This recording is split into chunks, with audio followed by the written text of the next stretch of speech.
Yo, what's happening, man? We back with another one. Damn you two sports. Stay tuned live. We got Ron, we got Jay. What's happening, fellas? What's going on? What up? What's What up? up? What up? What's up? Man, what's cracking? Chilling, man. Chilling. My team didn't play this week. You know what I'm saying? Oh, so But you had a Yeah, yeah, Georgia took care of business. That's the only team. You know what I'm saying? My Giants to make the playoffs. So, but my, Georgia took care of business. So I'm good. my yeah. team did not play this weekend either. Atlanta Falcons, so we've been on a bye. So y'all was watching everybody else play. Yeah, Yeah, man. No stress this week. No You know stress. what I'm saying? That's the beautiful. Well, I ain't gonna say the beautiful thing because if you go into the bye and you ain't worth a damn going into the bye, you might. So you Yeah, might nah, not have. we needed it though. We needed it with our injuries. We needed it. That's the thing about an early bye week. You see, y'all right. got a bye week so early that you still don't know whether you're gonna be, so you can chill. But if you Right. got a bye week later on in the season and you ain't Yeah, worth a damn and you ain't gonna make the playoffs and you yeah, just got a bye week, you ain't chilling. I mean, Right, yeah. you chilling, but you Right, ain't chilling. You already right. know coming out the bye You week. right, just mad. You ready for the draft? Yeah, right, that's all you're doing. You get an extra week of preparation for Or just yeah. fantasy football. You right. just waiting for Shout fantasy out, football. shout out to my Georgia Bulldogs. They did it Feel me? again. Yep, Yeah, feel yep. me? Speaking of, I'm glad you brought it up, Ron. Speaking of, well, we didn't play. It wasn't a tough game for us anyway. We played Kentucky. No, The game was pretty much over at halftime. no, don't, don't say that. Kentucky a good team. Everybody's sleeping on Kentucky. They've been a good team for 5 years now. Yeah, Kentucky forget was a solid Kentucky. team at one point, but to be honest with you, Kentucky is a basketball school. So Uh, Kentucky, they had a few good years. I think it was ranked like 2 years ago or something like that. They was ranked pretty high yeah, for it to be Kentucky. yeah, yeah. But Saturday the game was pretty much over at halftime. Right, Now Kentucky did try to mount a comeback, but they ain't come close to it. right. I still don't think Georgia played up to They its. left. I Yeah, think they could have really blew Kentucky out if they wanted yeah, if they kept their foot on the gas. yeah, But they played conservative. But outside of Georgia and Kentucky, because Georgia's our teams. Outside of yeah. that game, what game or what games uh was of interest that you saw this weekend? Uh, the Texas, I think they played Florida. Yeah, they did in the Uh, swamp. Excuse my French, everybody. Nah, you ain't got to excuse it. That, Too, because we ain't what doing nothing saying what people want to say anyway that they don't say. So go ahead the and say it, bro. Texas quarterback? He not it. He not it. He is ass, straight ass. So he is what Cam Ward said the Titans is. Yes, ass. I mean, he got more. He do good plays, then he come back do shitty plays. You see what I'm saying? Yeah. He do some good stuff, but he come back and you be like, damn, dog, you just What the fuck was that? huh? He do something Right, good, and then the next player be like, right, "Bro, what the fuck was that?" right. You be like, what the fuck is that? You see the safety on top of the wide receiver and the corner on top. I'm like, dog, What the hell are you doing? what are you doing? Pick, interception, fumble, interception. I'm like, But what the fuck wrong with this dude, man? Arch Manning pretty much done played himself, in my opinion, out of the Heisman. Of course. Now, I don't know why in the hell they had him so high up. Well, I know why. It's a Manning. Just get it. God damn it, let's call it what it is. His last name Manning, and people Yeah. put him up there because his last name is Manning. They Yeah. think that he's like Peyton and because it was his last name. But he never should have been that high in the Heisman to start the season anyway. Now Texas, who was ranked, what it was ranked to start the season, one. That was number one ranked team to start the season. They wasn't no lower than 3. They were ranked number one. I start the remember yeah. talking about it on Talk Your Ish. I like, how the fuck you gonna rank this team and you disrespect the champs, the Buckeyes, like that? Yeah, because they opened the season up with Ohio State. I think Right. that was 2. Bucks was ranked. Buckeyes was ranked number 2. I think 2 or 3, Right. something like that. And So it's been downhill since. Now that Texas is unranked, I read something today. Both Texas and Penn State, who started the season ranked as high as they did, No, the two quickest teams to go from being ranked as high as they were to now being unranked. That's the Yeah. quickest went from being ranked that high to being unranked. Is Yeah. now Texas Penn State, because Penn State then went out there and got the hell beat out of them by UCLA. What? Penn Yeah. State is unranked? That's crazy. Yeah, Yeah, they now they is. They done lost 2 in a row. They lost All last that. week to Oregon, and now they lost. They went out and got the hell beat out of them by UCLA. Now they came back and made the game tight, but That's at first crazy. UCLA was beating the hell out of them. Now Right. UCLA fired their coach. Last week. Yep, Deshaun Foster, he fired. They had players who were probably going to enter the draft because now you got a 30-day window to enter the portal. Not draft, I meant portal after if a coach get fired. So I'm not sure how many players entered into the portal after Deshaun Foster got fired. But they really didn't have an offensive coordinator. They really ain't had shit on coaching staff. But they fired the coach, and they was really just scrambling to pretty much play out the rest of the season.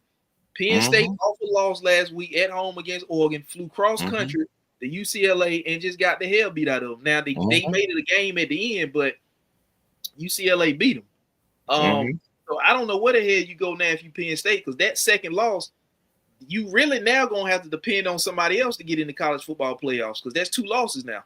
You got to depend on somebody else, and you got to win out to get into the playoffs. Yeah. Now I'm not sure whose Penn State remaining schedule is, but that was one game that they definitely should not have lost. UCLA. Well, you know, that's gonna be a major mark against them. Now. Losing that one game against Oregon, that's understandable because Oregon is a top team. Yeah. You know, and I think they went to overtime. They lost to Oregon in overtime. Oregon, a top offense. They would put 30 on you like that. No matter what. Yeah. In the first half, because it's like a domino effect. Oregon is just that good on offense. Now defense, a little shaky. Shout out to my boy Nate. But Oregon always been that team that put up points, touchdowns. Yeah, Penn State is not ranked. Yeah, shout out to Donovan because that's his team, UCLA. So I know he happy. Yeah, and I know who ain't happy. Czar. Yeah, I mean the Mets ain't get in. I mean Penn State. Right. I mean, I don't know what the hell happened. I don't know. Maybe it was some jet lag going on because they had a cross country flight. But you go out to UCLA and there's no excuse. That's gonna be a major hit against Penn State, losing to UCLA. That was UCLA's first win. You know what I'm saying? That was their first win. And you go out there and you get the hell beat out you. Like I said, the score of the game, they came back and made it a game, you know, at the end, but UCLA jumped out on them and didn't look back, you know. So I don't know if UCLA is gonna hire that guy that coached them Saturday, or they gonna, you know, still interview and look to bring in other candidates to fill the head coaching position. But you know, that's a major win for UCLA, even though it's their first win. Right. Penn State, and Penn State was ranked 7th. So how did you go from 7th to unranked? I would keep that guy who they got over there right now. I would see what he could do. At least if he to win maybe 5 games, maybe. Yeah. That would show me more about what he can do than what he can't do. You see what I'm saying? Right. I would give him a chance before I go outside and hire somebody else. But that's just my opinion. And, you know, speaking of when you said Arch Manning was ass, speaking of somebody else who's ass is Bill Belichick. Bill Belichick and UNC, they've been getting the hell beat out of them all year. It started week 1 when they played, I think it was TCU they opened the season up with. They had all kind of alumni there. They showed Jordan, they showed Julius Peppers, they showed Lawrence Taylor, they showed Roy Williams, they showed everybody at the game, you know, week 1, and they just got the complete hell beat out of them. And they've been getting the hell beat out of them since. What I don't understand. I think UNC just hired Bill Belichick out of respect because his daddy was a former coach there back in the day. I'm glad you brought that up. Man. It's him now, and I think his son was coaching somewhere. He was a coordinator somewhere, and I think he might have brought his son to be a coordinator at UNC. Mm-hmm. So he's on the staff with Belichick. Mm-hmm. So I don't know what they're trying to set up here, but it's not going well for UNC. You know, he done some petty shit now because he banned New England scouts from the UNC facilities. Right. So you out here doing stuff like that, and then you getting the hell beat out you. So really what you just did is you just gave Dabo Swinney and Clemson some new life. You know what I'm saying? Right. Because they beat the complete hell out of UNC. They had folks leaving the game before halftime. Well, like I told you last week, I think Bill Belichick gonna make this season like a tryout for everybody on the team. This is just my opinion, folks. And he trying to see who would fit in his system and who don't fit in his system. So he would get everybody this 1 year tryouts. And if you leave everything on the field, he would keep you. If you leave everything on the field, he will keep you. But if you don't do nothing this year, he will be like, hey, go in the transfer portal. That's what I think. So this season really don't mean nothing, in my opinion, to Bill Belichick till he get his guys in there. Because they lost 38-10 to Clemson this past week. Mm-hmm. Last week, they just got the hell beat out of them again by UCF, 30-49. Mm-hmm. The week before that, which was week 3, they beat Richmond 41-6. Mm-hmm. Week 2, they beat UNC Charlotte 20-3. And week 1, they lost. Like I said, they got the hell beat out of them by TCU. It was 48-14. So, I really don't know what. I didn't even think Bill Belichick was a good hire for UNC, to be honest with you, because I don't think Bill Belichick is like I said. I said this several times before. I don't think Bill Belichick is offensive minded enough for today's game of football. He wasn't offensive minded enough in the NFL, and he damn sure ain't offensive minded enough with the type of players that's coming into the college level. Lou, what's up, man? What's going on? What's up, guys? How we doing tonight? Good, man. How about yourself? This we got Lou from the Frozen Pirate Podcast. If you ain't did it, go up to the Frozen Pirate Podcast on YouTube. Like the content. He on Instagram too. Make sure you follow and subscribe to the content. But we on the topic of college football, and I was just speaking on Bill Belichick at UNC, and I was just saying that Bill Belichick, to me, I think it was just a mutual respect hire because his daddy was a former coach back in the day, and I think his son is an offensive coordinator. Was an offensive coordinator somewhere, but I think he's on the staff now with his daddy at UNC.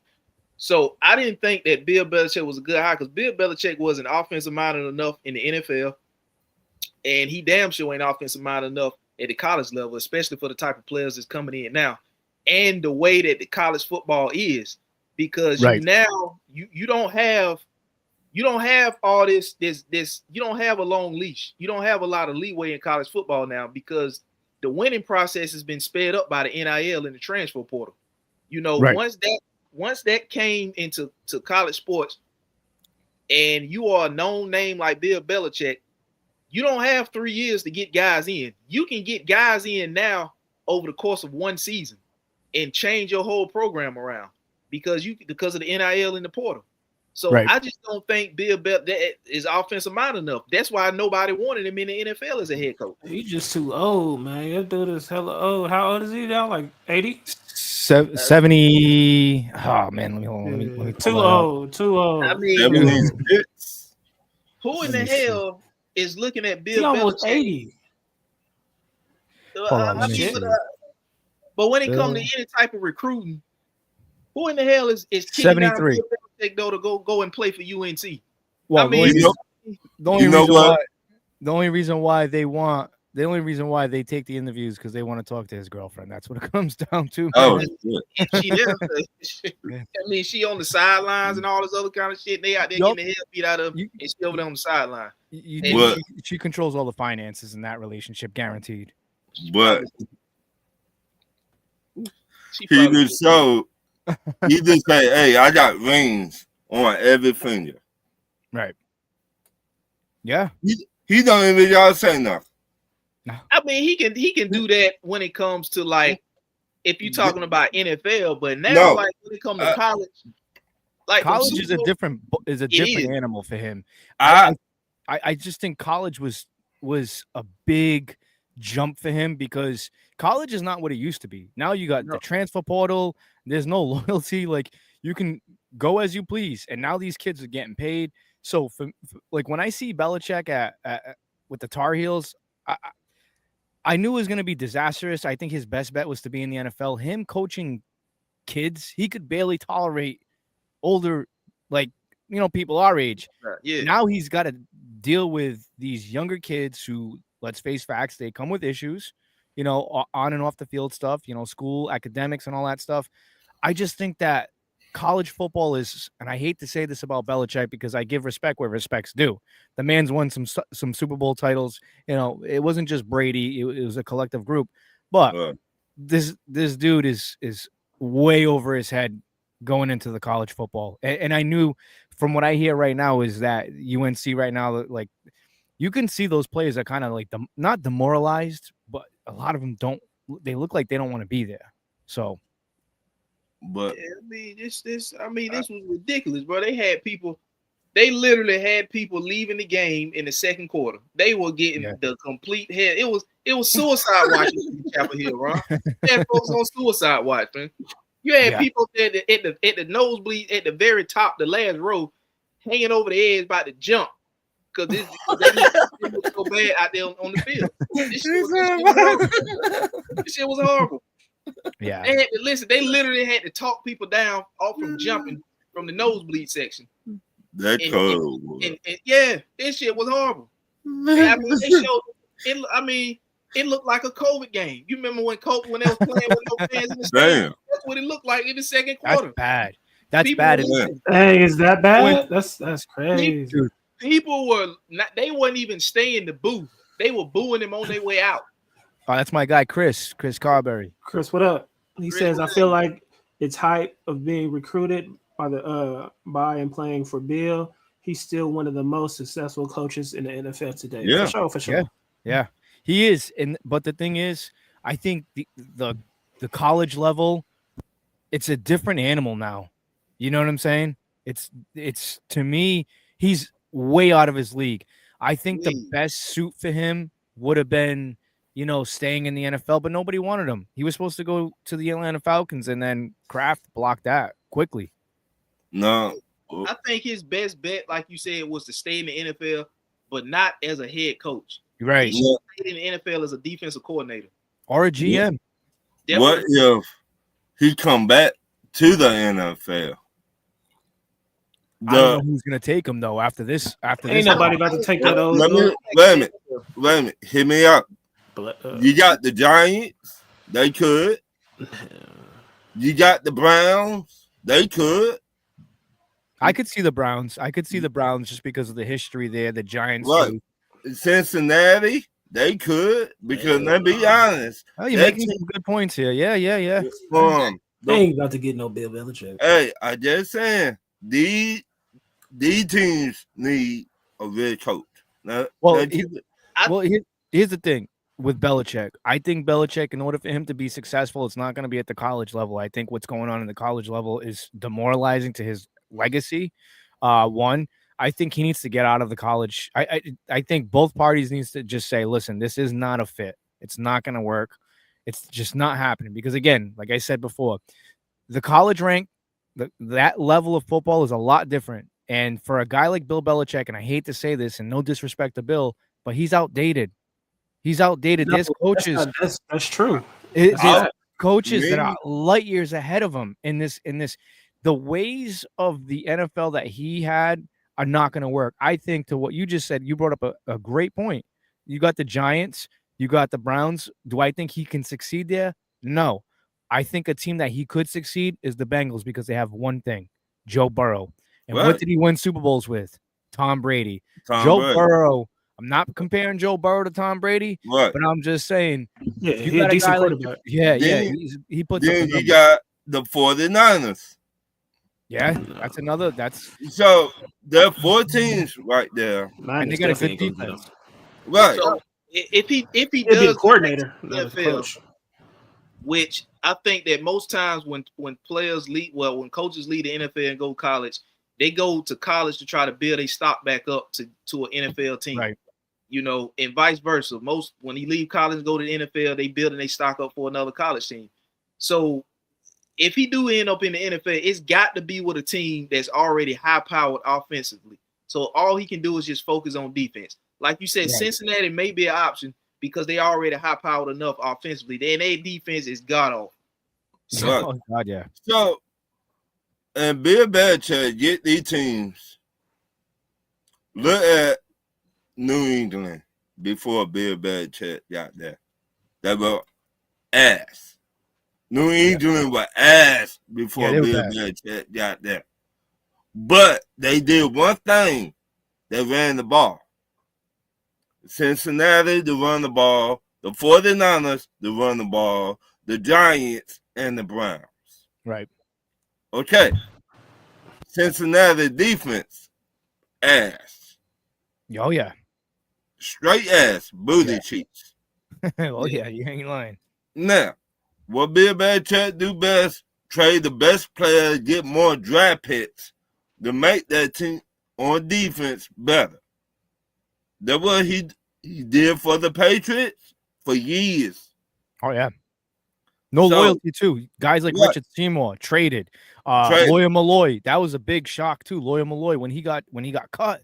Right. Yeah. So that's what he do best. And I think Bill Belichick just sitting back, just playing around a little bit with North Carolina. But he waiting for the right team to fire their head coach in the NFL and be like, boom, that's where I join. Would you take him in Atlanta right now? In a heartbeat. Wow. You would. Really? And you know what's so funny? I hope y'all do take it. You know what's so funny? Right. You know what's so funny? Because I want to be a bad check. Oh, you did? When y'all was talking about interviewing him? Yep. I want to be a bad check. Why?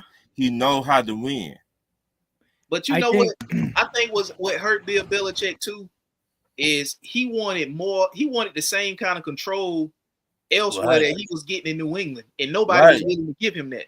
Right. Because he was scout, he was GM, he was the head coach, he was everything. And teams like, no, we're not finna do all that for you right now. Now you do work yourself up. Yeah. Wait for so many years, then be our GM or our. He ain't got that many years, Ron. Huh? He ain't got that many years. Hey, how we know? Dude, for a football coach, he's 73 years old, man. I think he's got maybe 3 years top. But how we know? We cannot say who got this, who got that. As far as coaching around, we could say that he's too old to coach. Yeah, he too. I think you went them that this college football is gonna take the last little bit of years out of him. I hate to say it because college is different. Literally shaved 2 years off his life. Yeah, I just saying. He might not make the season, man. Probably smoking hella cigarettes, Ron. We just don't see it. Yeah, his little girlfriend gonna tell him to quit, man. He ain't vaping. He ain't vaping. So? He got the nicotine. He's smoking those straight Winstons, man. I'm telling you right now. It's gonna switch to crack in a minute if you keep it up. I'm not a big fan of seeing Bill Belichick. Like, look, I'm a diehard Buccaneers fan. For the audience out there, I'm a Bucs fan that lives in Massachusetts. Been a Bucs fan since '95. Buck Nation, what's up? But I've watched a lot of good Patriot football teams. I watched a lot of bad Patriot football teams. What? I remember going to Foxborough before it was Gillette Stadium, and they had those horrendous metal benches. Yeah, they were terrible. Terrible. Bledsoe kind of came in there. Then you had Pete Carroll come in after I think it was Bill Parcells and Pete Carroll. Pete Carroll didn't do anything. And then Belichick came along, and then the rest was history. Belichick belongs in the NFL. He don't belong in the college ranks in the NFL. Maybe high school football, I think he'd be phenomenal. I think he'd do better there. But college, like I said, college is this. It's just way out of his league, and I hate saying that. I say they getting paid now. They ain't got to listen to Bill Belichick like Yeah, that. He's yeah, like, I'm but- out of here. But Yeah, he don't. He Like, really we gotta look who is the. He fumbling, knocking the head, getting shit off his head. He don't look right on the college he side. looks Do so you goofy rather out there. be? Do you want the best to make you to a superstar, or do you want a regular Joe Blow? I don't think he's the best no more, Ron. I don't think he's he the can make best. these guys into superstars no That's more. what I'm I think saying. the game I is don't think so. Five But- times the game is undefeated, way man. It's ahead of over with. It's over Look, with. I think that what should have happened was I think Bill, and I have a lot of respect for Bill. You know, he earned my respect. I don't know if you guys got this down there, but he earned my respect when he was leaving that chick's house at like 5:30 in the morning, 6:00 in the morning. Did you guys see that Ring camera video? Yeah. Nah, I need to look him. at that. Yeah. Look into that, man. He was no shirt on, no nothing. It looked like it was somewhere in Massachusetts. Had to be like, it's got to be somewhere like Nantucket. I don't know, somewhere Oh, like that's where the Martha's strip's Vineyard at, or huh? something. Yeah, like dude, he left this chick's house at like 6 in the morning without a shirt on, hair all messed up, whatever he had left over of that. But no, I was like, you know what? I like Bill. Bill's a good dude. Bill's a good dude. It's just like I said, him at the collegiate level, it's just weird watching because it's like I said, it's bad. I mean, I don't think he's too old because I know Pete Carroll. I think Pete Carroll's older than him. I think Pete Right, Carroll- Pete Carroll up there, Hey, 70. how old was thing with Pete is- Coughlin? Let's see. Coughlin was, Pete he was up Carroll. there too, but I don't think Coughlin went to the college rank. But the thing with Pete Carroll is one of them guys he's Oh, wow. NFL relatable And he's relatable. college Exactly. relatable. He's relatable. He's But 74. Belichick's He's not. 74. okay, but look, who do you trust the most? Pete Carroll trying to be buddy, Pete. or do you want somebody to be real with you? I don't know, man, Carroll. because when you get too real with Belichick, he benches your ass. Look what happened But- to Yeah, Malcolm like Butler, his bro. But why I'm personality is saying- not relatable, dude. His But what I'm saying, growing up. if I doing bad this week, tell me I doing bad. Oh yeah, he's not You- afraid to. I you will see side what- with you there. Yeah, Right. You see what I mean? I want you to tell me, hey dog, you playing like ass this yeah. week. He Come on ripped over here. Brady up. He ripped Right. Brady up every week in front Right. of everybody. That was. I want that Yeah. instead of somebody trash chewing anyway. gum. Instead of somebody trying to be my friend. Well, let me ask you this, since we're on the topic of the Falcons, and when Bill, I think it was messed up that Kraft did that. I think they should have. See, I don't think Kraft did it. My owner, and this is my opinion, I think my owner was like, nah. What do you think? What do you think right now? Like, as you look at the Atlanta Falcons, and I don't want to get this show off the rails, but I got to ask you, being Nah, a you Falcons, Good. You Um, kind of slide into the next. beautiful. What? Yeah. So I mean, it's crazy because we got Panthers, we got Buccaneers, and we got the Falcons. So this is a nice little. Hold NFC on. Falcons. And you got Green Bay back here, baby. You know what I'm saying? All right, Green Bay. All right. But we still own you guys. I got bragging rights. I got the bragging rights. Oh yeah, I like you. Go ahead though. I got the bragging rights. I got the Go bragging ahead. rights. You got it. But I do like Jordan Love though. A little inconsistent at times, but I think he can I think he can win the big one. If that defense really shows up like they show up, I just think he needs to make a little bit better decisions, but I think they can win. I don't know. We might be seeing you guys in the playoffs. We'll see.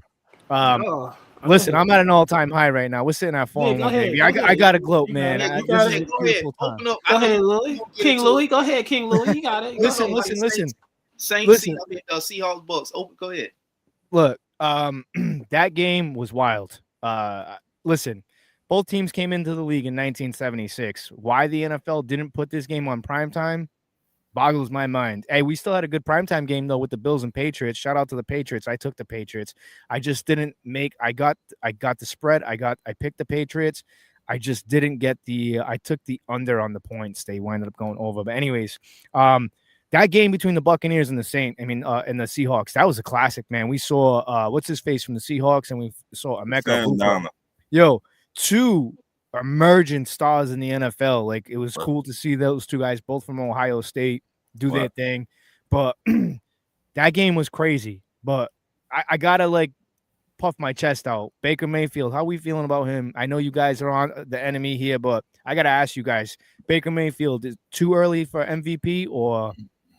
And we had them both. We had Sam Darnold. Yeah, it's crazy. That's to me, in my opinion. What's his numbers? I gotta know his numbers. He up there. But between him and Dak, I would say it's too early. I need this. Dak, hell no. No, it's between him and Dak. I can't. Yeah, him and Dak, they're like right here. Yeah, Dak. The problem with Dak Prescott is that he's on the wrong team. I think we've come to the conclusion. I think if you were to put him on the Falcons, I think Dak and I think you guys would tear it up. I really do. I think no pity love. Listen, I'm telling you, hear me out. Dak Prescott on the Atlanta Falcons with those weapons, Drake London, Kyle Pitts, Bijan Robinson, the weaponry that you guys have, I think he'd be more consistent than Michael Penix. But you guys have Michael Penix. I think Dak Prescott can go to a few different teams and really like.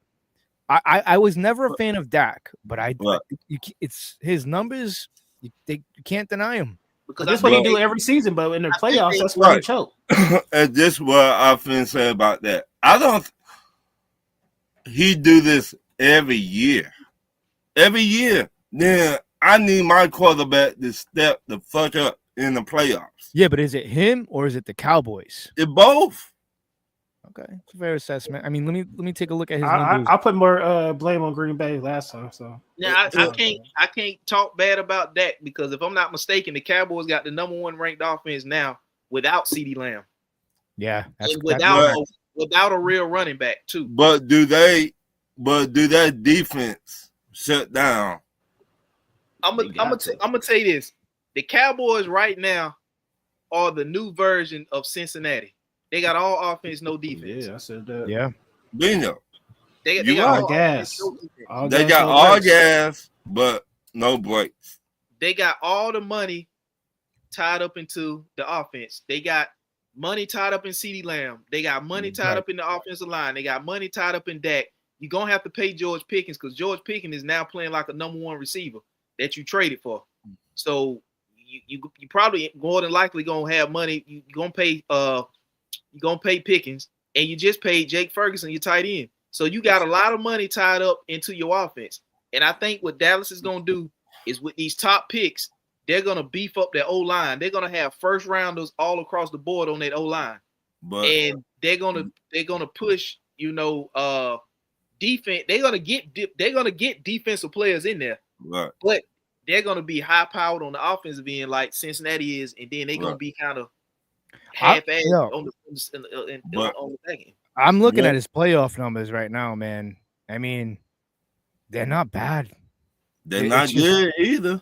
Well, I'm looking. All right, so let's see. Against us, those was garbage time. Like against last year, it was Green Bay, the 49ers. He been ass. That last game he played with us with Aaron Rodgers, you know what I'm saying? Right. He almost got the comeback. I ain't gonna lie, he almost pulled that comeback. So he's 2-5 in the playoffs. I mean, it's not great. They're not going to kill. Baker threw it in. So I see. This is why it sucks because it's like, because I could say the same thing about Baker, and Buck fans are probably going to kill me for this, but it's like Baker has a losing record in the playoffs too with the Bucks. You know what I'm saying? So it's like, he threw an interception when we were playing the Lions. He threw an interception there. It's just I think it comes down to the team. It's the Cowboys. But was he the reason why y'all lost? Yeah. He threw the interception. Yeah, he threw that pick to Kate. That was a bad call. That the same thing with that. He the reason why Dallas lost. He threw a pick 6 against the Niners. I think it's blown up even bigger because he playing with a star on his helmet in Dallas. Yeah, that's exactly. That's the big thing. Exactly, it's America's team. Yeah, it's So- okay for Baker Mayfield to do that. It is. In all reality, let's call a spade a spade. It's okay. Like people say, "Oh, Baker, oh man, he threw the interception, cost him the game." No, man. But as soon as it's Dak, I'm not a fan of the Cowboys. Right. I'm telling you right now, anybody who puts a star on that helmet and you don that helmet, you're getting criticized. You know what But I'm saying? if he was doing the same thing in Arizona, wouldn't nobody be saying nothing? Yeah, Because it's of But- Arizona. Cowboys. you gotta look at it. It's the owner, Jerry Jones. Yeah, Jerry Jones put the spotlight on himself every year. right. Every time that play bad, he talked to the media. Every time that play good, okay, we know how you look, Jerry Jones. We see Yeah. you every Sunday. We don't want to see you no more. Yeah, Jerry needs to retire, man. He's got Be to. like He not. They New ain't win nothing England until he Patriots until he owner. retire. But he gonna have to Speaking of die. Jerry, did you see him flip the Jets fan off? Yeah. You know what I mean? Yo, did you guys see that stuff with Baker Mayfield talking Yeah. all that to the Seahawks fan? He goes, "I'll see you at the end of the game. I'll see you at halftime." See And, what I mean? That's crazy though. Like I'm curious to see if the NFL is gonna find him for that because he straight up called him. He was like, "You're a pussy." Like I was just Yeah. like, "Damn." He's like, but that's Baker. But to answer the question, MVP right now, Baker or Dak, Yeah. because they both got the best numbers. Yeah. I'm not being biased. I'm gonna say Baker Mayfield because of the fourth quarter comebacks. Nobody's doing that, man. Nobody's doing that. And I get it. It's not safe to be doing that, to living on the edge. I call it living on the edge. Right. You know, eventually you keep playing with fire, you're going to get burned. You know, Right. I'd like to see the Buccaneers start off a little bit more faster, but you can't deny the moxie that Baker has to sit there and the balls he's throwing downfield. Listen, But a lot of starters are hurt. No Mike Evans. He commands double coverage. You're talking about right now, you got a rookie on that team leading in receiving yards. right. Not only that, you got at one point you had no Tristan Wirfs, who's arguably the best tackle in the game. No Bucky Irvin. No Bucky Irvin. Well, Tristan played, but you had no Bucky Irvin and no Mike Right. Evans. That's two big playmakers. Now Right. you're relying on a 30-something-year-old Sterling Shepard, Rashad White. a Chris Godwin that's still a little rusty. You know Right. what I'm saying? And you have a rookie and Emeka Ibuka. They've been showing the fuck out. Yeah. So Exactly. that's why I'm saying who's doing more with less right now. I- You know, To me, I think Baker doing more with less. But also, I've been watching y'all games for the last 3 weeks. The Texans, they gave up on that game. That defense gave up. And I was like, tackle him. Throw a shoe at him. Well, to counter you on that, I don't know if they gave up, man, because like I think I could see why you say they gave up. I think in the fourth quarter they started Yeah. whatever. It was But like, the Texans, they were playing physical. Like I mean, they they were was, but you just see they just were like, fuck it. You see what I'm saying? I'm not taking no shots. something's there, going y'all. on. Something's going on with the Right. Houston Texans. That's crazy though. They Right. shouldn't be that bad. They were like, fuck it. Right. Y'all got it. I'm Yeah, like, I don't know what's going on. So let me ask y'all: Is it safe to say that the teams that are now 1-4 are they season over? Because the No. Ravens is 1-4. No. You got No. Cleveland 1-4. You got the Raiders 1-4. The Giants and the It's Saints. over for some of them. Yes. Yeah, it's over for the Giants. it's over for some. Raiders. Tennessee 1-4 is over. The Dolphins What up, 1-4 is Juan? over. Yeah, we Well, got let me ask Mozzie you up in this. here. We got Mozzie in here. Yo, who's getting fired first? What's up, Mondo? Who's getting fired first? What head coach is getting fired first? It's either gonna be Mike McDaniels or Yeah, McDaniels. It got to be McDaniels, though. or the coach in Tennessee, Callahan. One I of those don't, I don't think Tennessee head coach would get fired. Though he just Yeah, I don't- got Yeah, I don't think so. I don't think they're gonna fire him because with the rookie, I think that's just right. like they gotta let that play out. You know what Right. I'm saying? Ken Ward. What Yes. he did in these games, he not the reason why they were losing. Let me say, Miami got a Like little Cam deep, Ward. Yeah, so but that defense, such as Tennessee, yeah, they got a lot of rebuilding to do. right, a lot. That's It like, would take 3 years. oh for yeah, I that. was about to say 2.5. Like Right, for a head coach, like I was just talking about the New England Patriots. Like a lot of people, like I said, look, the Patriots are going to be a team that I think is going to be more improved. right, And I think they're going to finish second place in that division. Not because they're going to be great, but if you take a look at that AFC East, I didn't believe in the Jets. right. That's Aaron Glenn's got his hands full there. He's got a lot of work to do. Not saying that they're a bad team. I think they're very underrated for what their record is. I think they're a better team than that. He's just got to work out some kinks. There's some guys that don't belong there, like Sauce Gardner. He's making too much money. He hasn't really showed up. He hasn't showed up for that kind of money. But he's gonna be around. That money they gave him. Yeah, $30 million a year. Yeah, you're stuck with him. But the Dolphins, I knew that train was eventually going to go off the rails because the problem with Mike McDaniels, and I think he might be the guy that gets fired first. It's either going to be him or Daboll from the Giants. But McDaniels, the problem with him is he's too much of a kid. He's too much of a friend. That's why when things get rough over there, it's kind of like they don't respect him in that aspect that he's the coach. You know what I'm saying? You look at like Tyreek Hill and all these guys, like kind of just you see it. These guys don't want they're trying, but it's a sinking ship. You know, you got Tyreek Hill who's talking, you know, how can I say it? Like subliminally saying the quarterback sucks. You know what I'm saying? And you got a coach that's he's sometimes being a player's coach, and I kind of say this with the Falcons with Raheem Morris. I said too much of a player's coach. Sometimes you got to take a step back. You got to be like that dad, that fatherly figure, kind of like having a kid and you're being a friend to your kid. No, you can't be a friend to your kid. You got to be a father first. That's why I say you got to be a coach first. I feel like that's where McDaniels is going wrong. Right. I think McDaniels, they need to get him the boot right now. Right now. Tyreek Hill, you got to look at Tyreek Hill to never respect him as a man. Yeah. Because 1 minute you talking shit about your quarterback, the next minute you talking shit about your head coach. It's dysfunctional over there. There's no accountability. If somebody like Bill Belichick were over there, Tyreek Hill would not be doing all this. Oh, he'd be on the trade block. Right. He'd be on the trade block. They would cut him.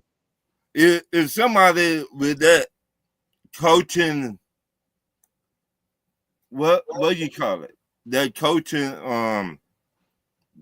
no nonsense shit. Yeah. He would have been gone a long time ago. Yeah, I agree with you because, like I said, I think McDaniels kind of lets these guys do what they want, and you can't, unfortunately. And it's too bad because they were a very good team at one point. They were good. You know what? I knew someone right in Miami when he was doing he was at the podium and they was asking him how his day is. Oh yeah. Right. And he said some bullshit like we won close to death. Man, if I was a player on that team, I would have came through the side door and threw a sweaty towel in his ass inside. So that's what I'm saying. If you look at all the older coaches, how they treat their players and shit like that, none of that shit will be popping off in Miami. I would have threw a banana over there and hit him. Banana I was eating, I would have threw it over there and hit him on the side. Not the banana though. Yeah, man. But if you look at all the older coaches, all that shit in Miami, it will not be fly. Let's keep it 100. It will not be going. Let's be clear. The only thing good in Miami right now is the weather. South Beach. That's not even good. Yeah. It's South Beach. It's Miami. The weather good. The women good. That's the only thing they got going on down there. Hey Ralph, what y'all got going on in Carolina? Well, we yeah, well, we just trying to stay afloat. We ain't making no. I told you last week, Ralph. I said it on here. Yes or no? You did. I said if it take y'all time to get everything together, and look at y'all. Look what y'all did last week. This week. We still got holes. Everybody got holes. I mean, we got we got like major holes. I'm talking about like blank obvious holes. Like I don't like our linebackers at all. I think we still give up a lot, because I'm spoiled with Luke Kuechly. I'm spoiled with seeing Thomas Davis. I'm spoiled with seeing Sam Mills. I'm spoiled with seeing with John Beeson when we had him before he got hurt with us. I'm spoiled with seeing those type of guys that played with us to now. That's the standard that I want my linebackers to be close to. Oh yeah, it's the same thing with the Buccaneers. We had Derek Brooks, Levante David, Hardy Nickerson. There's a standard when you play linebacker for the Bucs, man. You expect that. That's the thing. That's why you see guys like Devin White. Like, all right, like you were like that for 2 years. Where is Devin White now? He's gone. Have you guys seen Devin White play lately? It's hard to watch. Hard to watch. I think he was the Raiders, right? Yeah, I've seen him play with the Raiders. I've seen him make a huge play, tackle for loss, and I was like, oh, look at Devin White go. Look at you. And then the very next play, he gets gashed, and he doesn't know where he's running. Like, he has fallen off. He fell off so bad. Like, I'm going to tell you a secret right now. The reason why we drafted Devin White was to stop Christian McCaffrey, all right? You know what I'm saying? I swear we couldn't stop Christian McCaffrey. He'd kill us. He was a butt killer. And then as soon as Devin White came to the Bucs, like that stopped quickly. And then I believe they had an interaction where Devin White and Christian McCaffrey were talking, and Christian McCaffrey came right up to him and was like, hey, man, you're the best linebacker in the league right now. And he goes, oh, thank you. And Mai has that not aged well. You're watching him play for the Raiders. If you guys ever get a chance, go look at him. Go look at the Raiders. They need to take the Raiders off TV. Take them off. only show them. Only show them. They've never been right. Biggest reason. They've never been right. That's only wait a minute. I would say this. Pete Carroll.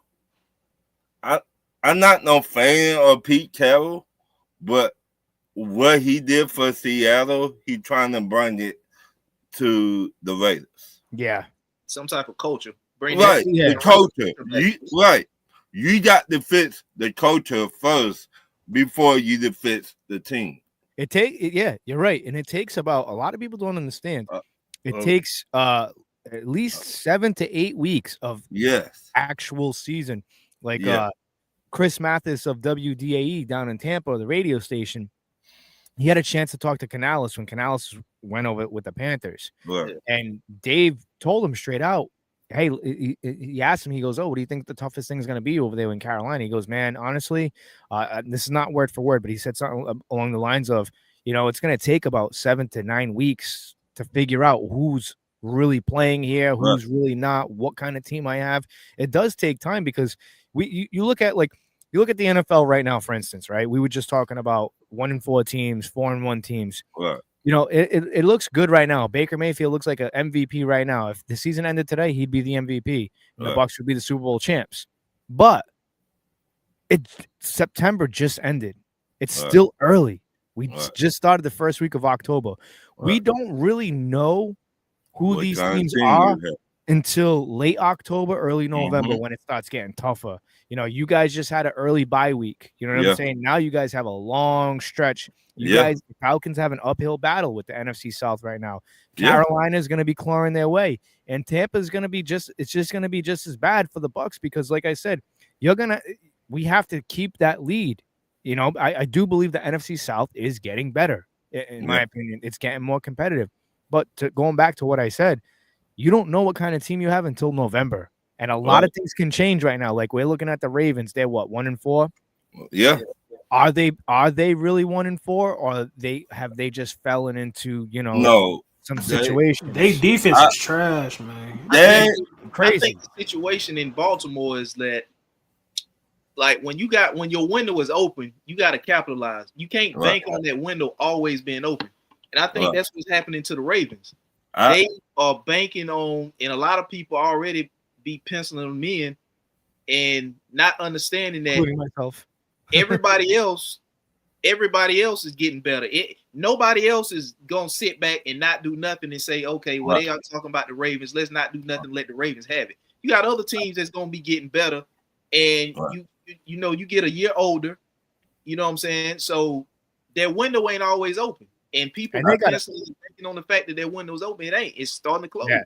And they Right. got an uphill battle right now in the AFC. I- Right now, they got an uphill battle. They got to really start winning. Lamar, you know what the biggest problem is with the Ravens and why they can't beat the Bills and why they haven't advanced to the Super Bowl yet with Lamar Jackson? You want to know what the biggest problem is there?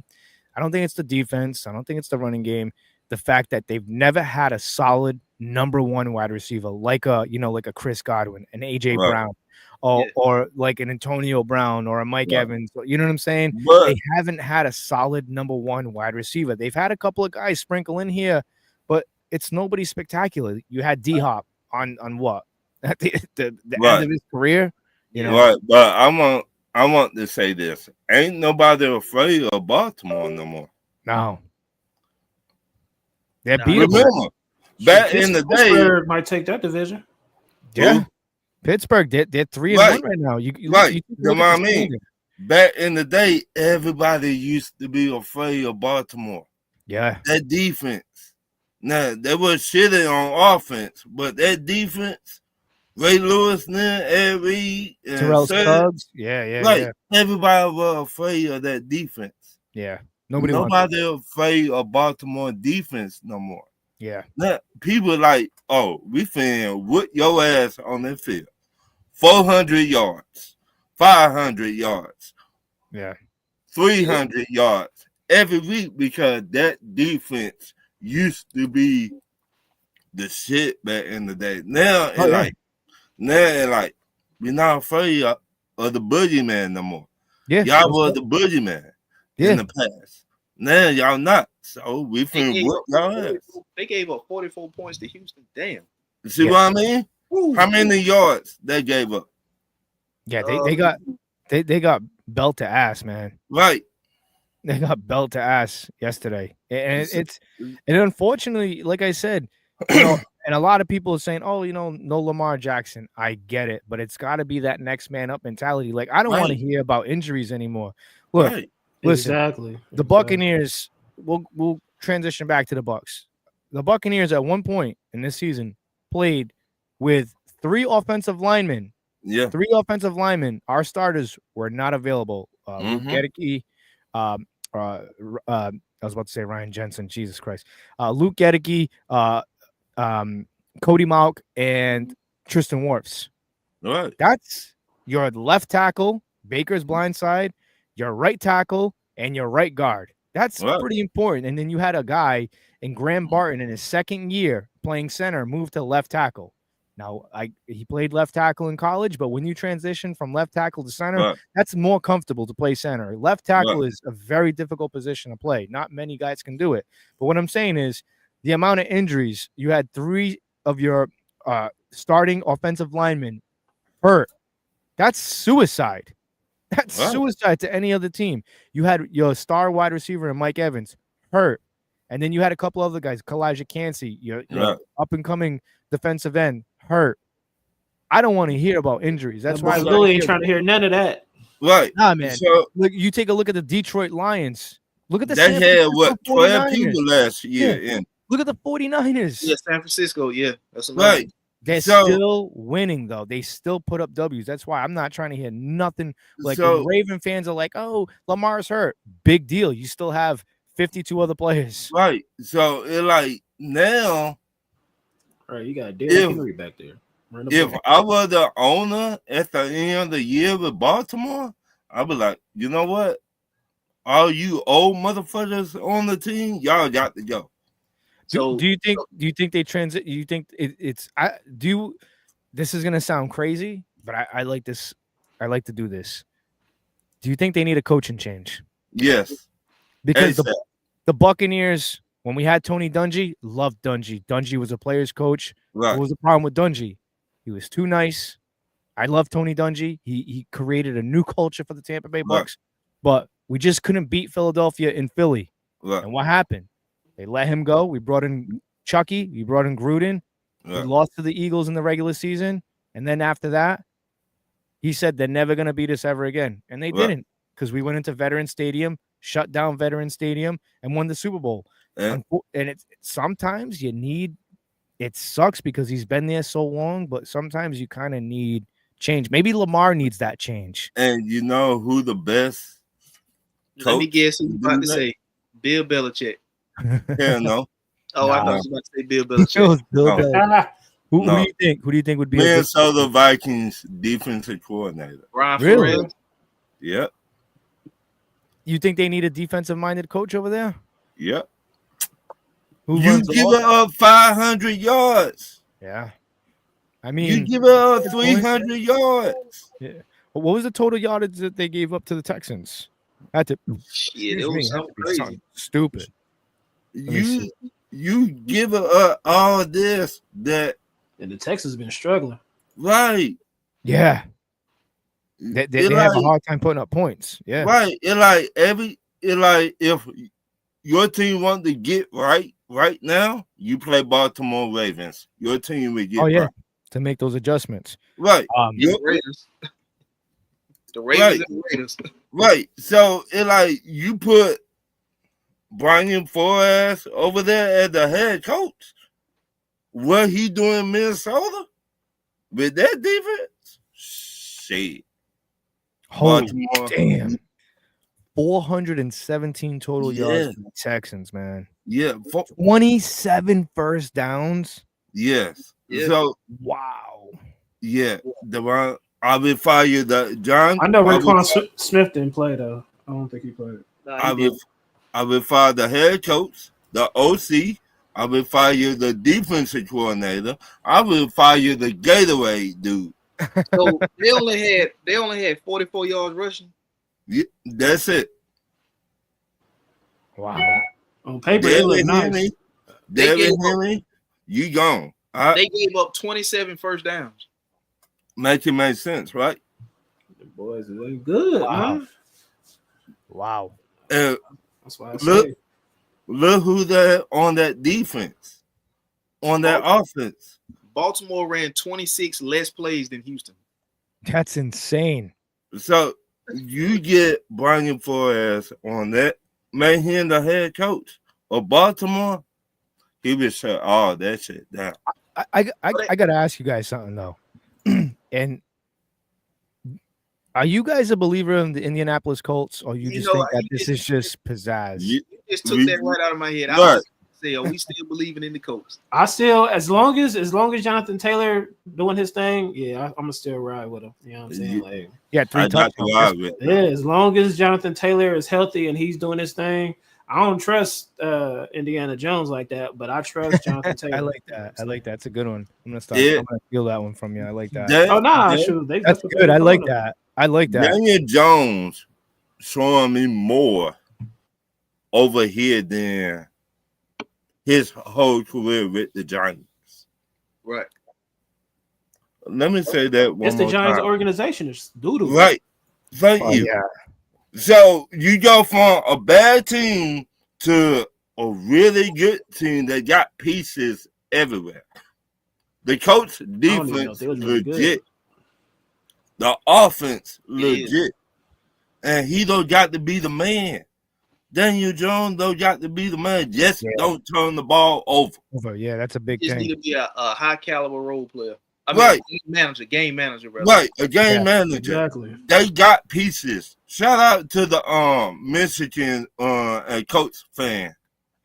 They got pieces over there. They got everything you want over there. Now Yeah, Daniel Jones Mondo. came in and told Anthony Richardson, "Look, kiss your starting job goodbye, motherfucker. You don't." That was a bust, man. And I don't even know when they drafted him. I'm like, what are you the hell guys is he doing? doing? But once again, A lot of we people said talk. last week he was in college 1 year. He didn't Yeah. have enough games under his belt in Florida. Right. I don't know what Right. the- Like Trey Lance too. I heard Trey Lance wasn't Right. that good. So you drafted a baby, really. Yeah. You know what I mean? A baby. Yeah, you gotta let him Anthony, sit. you He had, look he had no business starting. No right business starting. because they did not have nobody to teach him the game. You could have got that guy in the 5th round. He would still Right. be available. That was such an overreach. Dang, 5th round?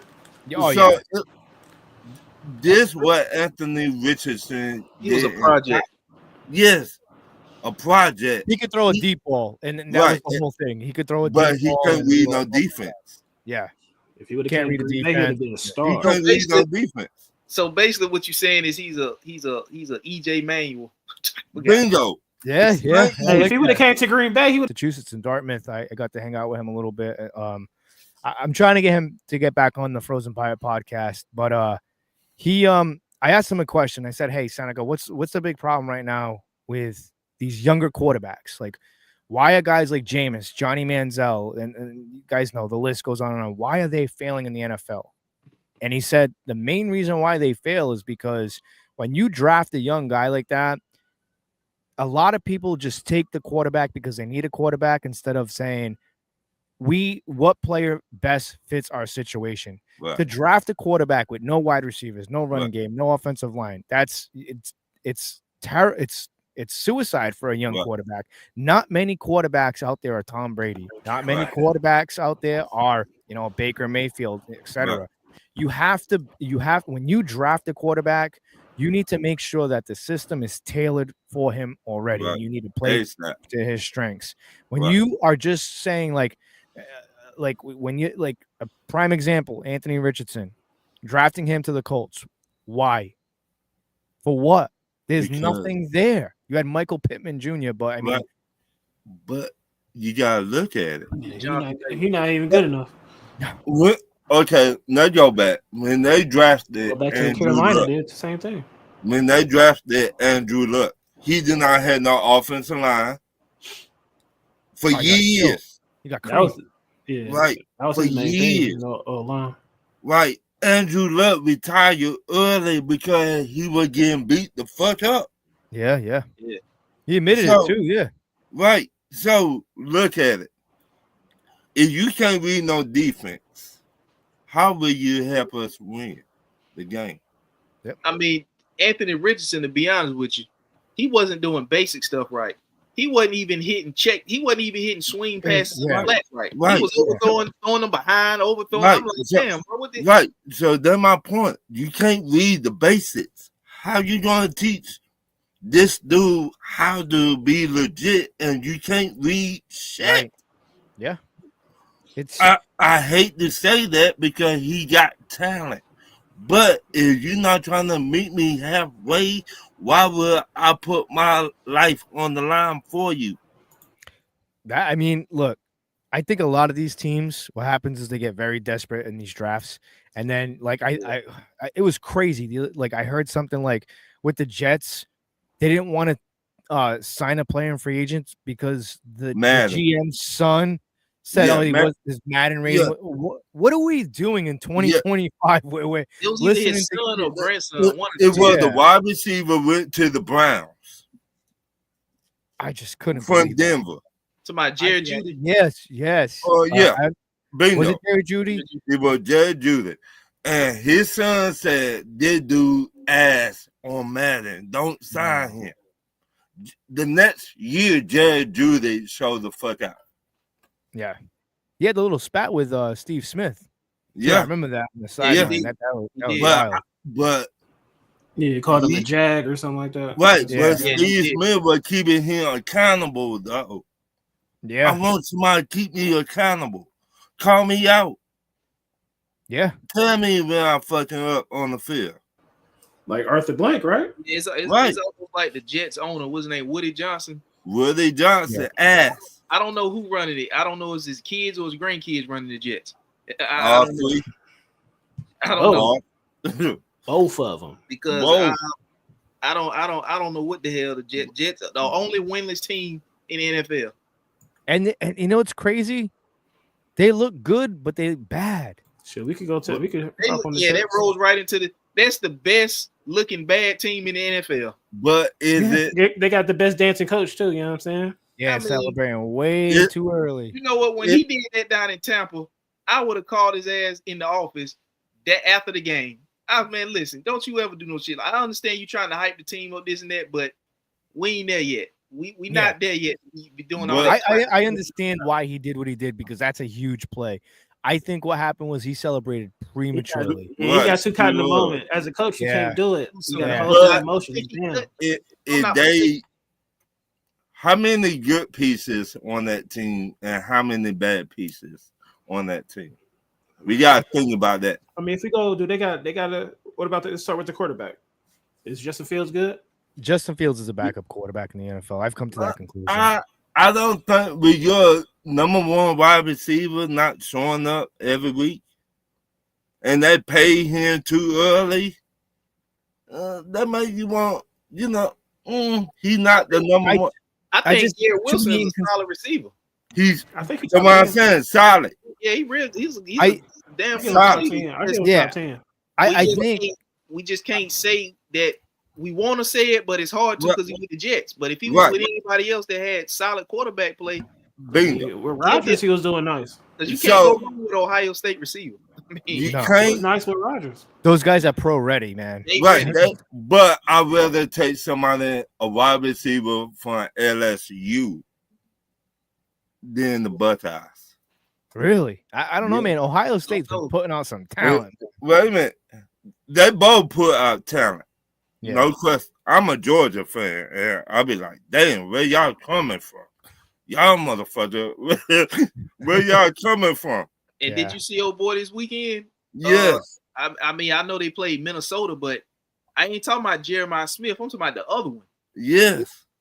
So if you look at what he's not doing for Cincinnati, and I mean, if you put him on the Jets, I don't know. I just the Jets. The front office, the Jets front office. They did a good job with hiring Aaron Glenn. I think that's a star. I think they have a decent running game. They have I think they have a pretty decent defense. I just think that a big problem right now with New York, and it's been a problem for a long time, is and has been the quarterback. I don't think Justin Fields going to the Jets was a good move. I think Justin Fields should have stayed put with the Steelers. I think that was a good fit for him. The Steelers did not want to sign him. Yeah, they just didn't want him. Right. It's tough with Justin Fields. I don't want to give up on Justin Fields. I really don't, because I really like the kid. I do. If he was in a Buccaneer uniform, do I think he would have performed better? I don't know. It's just I see sometimes. I'm not gonna say that he's a bad quarterback. I just think he's a solid backup, man. Right. He can win you a couple of games. Yeah, he's just not starter. But once again, who they got behind him to teach him the game from a quarterback point of view? Justin Fields. Yeah. I think what's happened with Justin Fields is he hasn't been anywhere that's offensive minded. Every place he's been since he's been in the NFL has been strictly defense. When he went to Chicago, that was defensive minded. Even when you think about the Chicago Bears are not known for offense. You think the Chicago Bears, they franchise is strictly a defensive franchise. So he didn't get any offensive help there. Then he went to Pittsburgh, and Pittsburgh the same way. They struggled with young quarterbacks since Big Ben been gone. Right. And they are mainly a defensive guy. Mason Rudolph, Kenny Pickett, So who do the Jets? The Jets got a defensive minded coach that Justin Fields ain't getting any offensive. So I think if Justin Fields got with the guy, and I don't want to bring the Panthers up, but maybe he could be better if he got with a guy. Because remember I said on your show last week. We talked about this. Dave Canales probably will work better with a quarterback that's not in year 2 or 3, but that's not in year 8 or 9 either. And you got two wide receivers there, right? That are up and got coming. A big body mobile guy. Yeah. I think before the Jets to get good, that the owner needs to sell the team. Nah, they not going. Woody. Look, he's not selling that team. Look, Woody is ass. Woody J. But he ain't selling nothing. I heard ex-Jets players say he is straight ass. You heard They're that from not- the Raiders. Raiders fans say that about their ownership. So They ain't going nowhere. Well, you know what the problem is with the Raiders? The Raiders are in Las Vegas, right. so it's just They a were gam- about gambling. yeah, it's That's just about 100. gambling. But that's why I said when they moved the Raiders They to fucked up. yeah, they should have kept that. If any team, and I don't know if you guys want to dabble about talk about this a little bit, but you know what really pisses me off when I take a look at the divisions right now, the alignment of the divisions, none of it really makes sense. Like Right. you take a look at the AFC East, you have the Dolphins. Why are they in the East? One. Number two, like moving the Raiders to Vegas. If any team should have moved to LA, Right. it was big. the Raiders. Right. The Raiders should have But- moved to LA. The Rams, I could see that. Okay. It- But if you're gonna move a team to Vegas, it'd have to be like the Chargers. Because the Chargers, it's the Chargers. You know what I'm saying? The Chargers haven't done squat in how long now? yeah, they really ain't But- got no fan base like that. Raiders but- had a fan Yeah. base, even though they was trash. The black hole, like it ain't the same when you go to a Raider But- game. Even Nah, it Raider ain't the fans same. say, But it ain't you gotta the look same. at it. This business about one thing: money. Oh yeah. Yeah. Las $1 billion Vegas business. make a lot of money every day. They finna have a baseball team down there. They finna have a basketball team down there in a couple of years. Yeah. They Oh yeah, Now they're trying, they to, got they're trying to put football a team. basketball team, right? In Vegas, from Right. what I heard. They're right. trying to get a basketball team. So they just make a lot of money. And they're like, oh, we know they ain't shit, but people still coming out to look at the Raiders. They got some good They look at, pieces they on look the at the team. visiting team. The visiting teams the come to pack Raiders- that I stadium don't know. out. I don't know what the Raiders got. They ain't got nothing. They got the best colors in the NFL. That's what they got. Outside- Yeah, That's they it. got nice uniforms. I like the Yeah. Outside uniforms. of No. Geno, Ashton Jenny, and Brock Bowers, I don't know what they got. The Don't, Raiders don't do that. Nothing. been dealing with the Don't Raiders do been going that. down here for a while now because you had the whole situation with Henry Ruggs and all that shit he got going on. You know what? Listen, I think if Henry Ruggs never did what he did, I think you'd be looking at it different because that kid would have been a playmaker. And Nick Saban even said it. He was one of his favorite players that he coached. That kid, that's such a tragic story. It really is. Yeah, you had that Once going again, but you got to have players that play in the NFL to teach the rookie. Like the Raiders need an older player that played a pass rusher, Yeah, that you need played a veteran linebacker. Raiders You see what I'm saying? To Yeah, teach, You got a Mecca Ibuka right Right. now. Who's guiding him right now? Chris Godwin. right? So- You need older players to teach rookies, or you need Hall of Famers to teach rookies. Look, this how you go by being an NFL player. So maybe they was thinking like that when they brought in Amari Cooper, but Amari Cooper said, "Fuck this, I'm out." I'm out. Yeah, Right. Amari They Cooper- couldn't keep. They Hell, couldn't yeah. keep Devontae. Devontae Right, would have been. but remember, they were so fucked up. Devontae Allen was almost fighting with the kicker. Yeah. He hated. He So was Jimmy fighting the G. cameraman G. on the sideline. The Raiders, they've been dealing with a whole sequence of shit. Listen, even if you you know go what back that's to the called? Antonio Brown stuff, Yeah, you know what that's called? You know who really effed up the Raiders big time? Ooh, tell it. Tampa. Ever since that Super Talk Bowl about loss, man, Look, they've never Talk about it. Go What- back to 2003 with the incident with their offensive lineman missing before the Super Bowl. Yo, I'm not joking. That beating that the Bucks put on the Raiders. I'm talking I heard this lyric the other day and I started laughing. Like, dude, they got beat like they stole money out of their mother's purse by the Bucks. you want to know Belt something? to ass, dude. I Yeah, had was bad. $5,000. Definitely on was they that was bad. out there like Michael Irvin was in Tallahassee this week, just beating the hell out the brick wall with the belt. Yeah. The Miami Dude, yeah. I State. I put $5,000 on that Super Bowl. Yeah. Who'd you take? You took the 5,000. Raiders? I took the Raiders. Man. And it was no hate towards y'all. but I just like that Jerry Yes, it Rice, was. Tim Brown. He a Falcon fan. He definitely didn't want y'all to win. No, ain't no. I am one of the realest person that. But of course, you You don't would ever want them to meet. win. I mean, the Raiders been they've been fucking But- up a lot. They had the Jamarcus Russell situation. Well, Then Jamarcus Russell, man, Al Davis only drafted him because he could throw 62 yards. right? On his On his knees. knees. on one Right. hand, Yeah. Horrible. That was Horrible the, logic. the draft Once again, ideology don't for that team. was terrible. Horrible. if you don't Horrible. got nobody to teach the rookies how to act, how to go by your Right. day, you don't just give somebody $100 million No, That's because you that- end up Yeah, with Henry Ruggs. without having nobody there to help the young man. Yeah, you know what's crazy though about that situation with Henry Ruggs is that I believe that the NFL offers. So when you get drafted into the Yeah. NFL, Yeah, they offer you free service for like car Right. pickups and all that stuff. of course. Again, when you give these kids this amount of money, and you're seeing it in college right now, that's a Right. lot of money that these kids have. The girls and all this stuff. The girls get in the car. Oh, look how fast this Corvette goes. Boom. Next Right. thing you know it, you killed somebody. They burnt alive in their vehicle. Right. You know, it's just crazy. Like the money and the situation that these players put themselves in is insane. And to what you're saying, there's no real veteran presence Right. there. You got to have veteran presence. It starts with the core nucleus of the coach, team. yeah. Right. Yeah. In the Good front veterans. office, you got to have Who's the veteran coach? presence.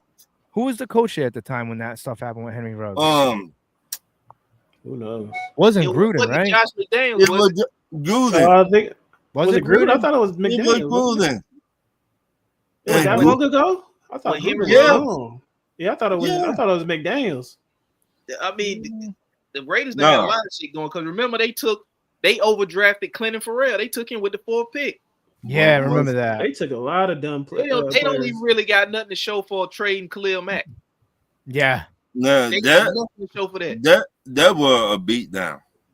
That We were supposed to get that boy. that was a Well, we beatdown. They right got there. nothing to show for that. They lost Josh Jacobs, where they replaced him with Ashton Jennings, but you know, Mark Well- Cooper came over there and said, "The hell with this shit, I'm out." What Yeah. did they get for Devontae? What draft pick they got for Devontae?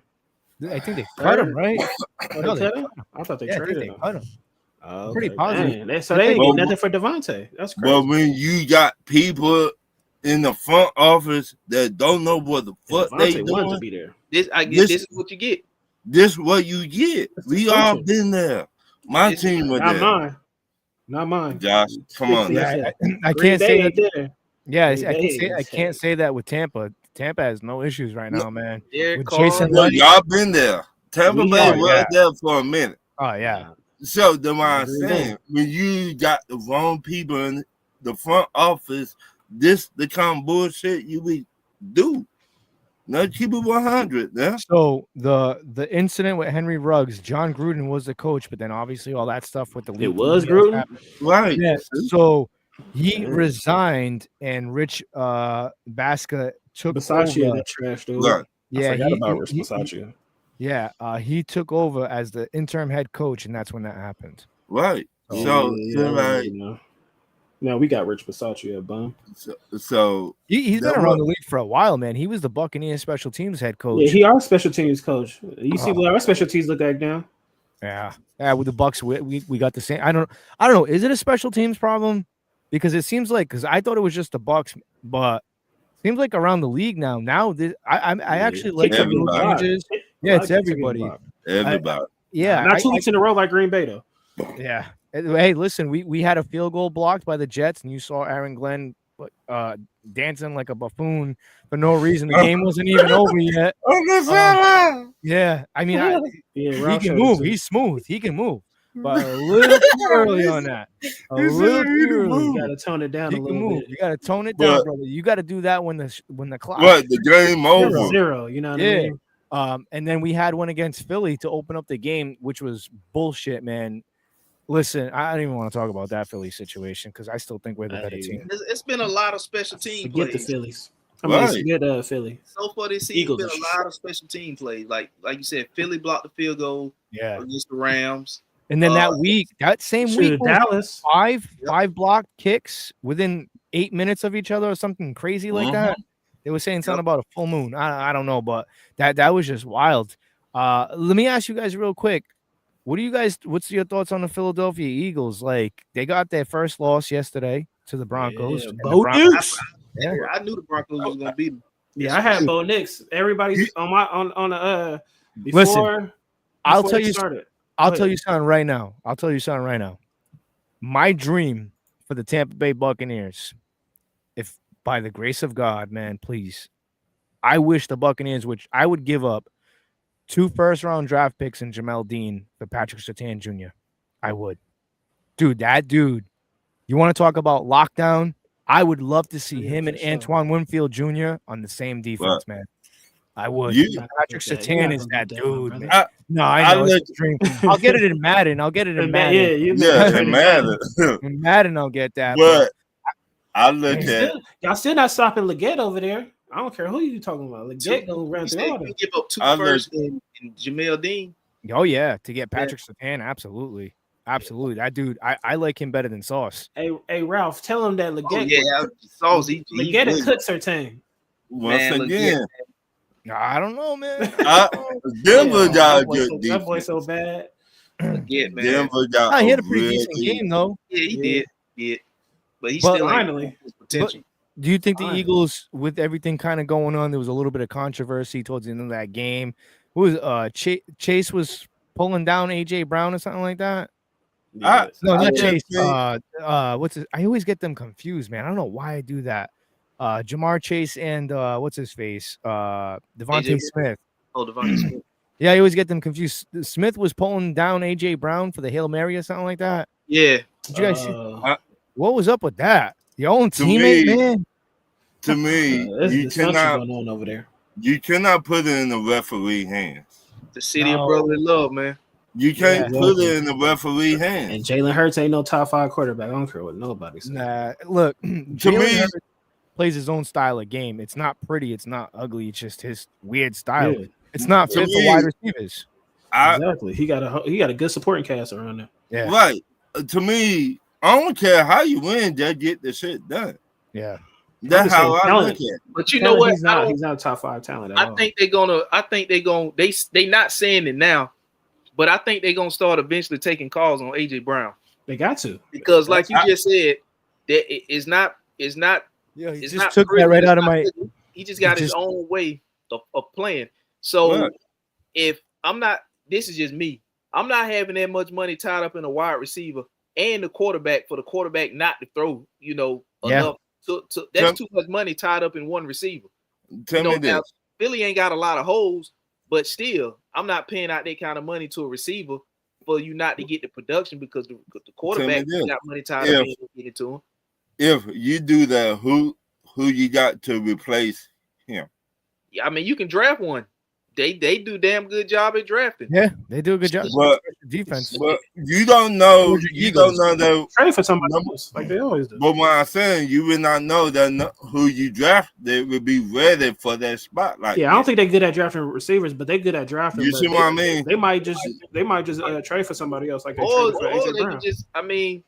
But to have AJ Brown's contract on the books and you ain't getting production. But that's and then you paying Jalen Hurts. It's not like Jalen Hurts is on a rookie deal. Now, if he was on a rookie deal and you paying a receiver, then yeah. But all right, so not getting that kind of production. All right, so after what? Let's see here, 5 games, 19 receptions, 194 yards, 1 TD. Bad. But once again, I got him on fantasy. Who's that? AJ Brown. Yeah, AJ Brown. That's not even 1,000 yards, is it, on the season? No, he ain't going to get it. No, so is it the system or is it the quarterback? I think the system is not fit for AJ Brown because the way the quarterback plays. I think you can get away with the other wide receiver.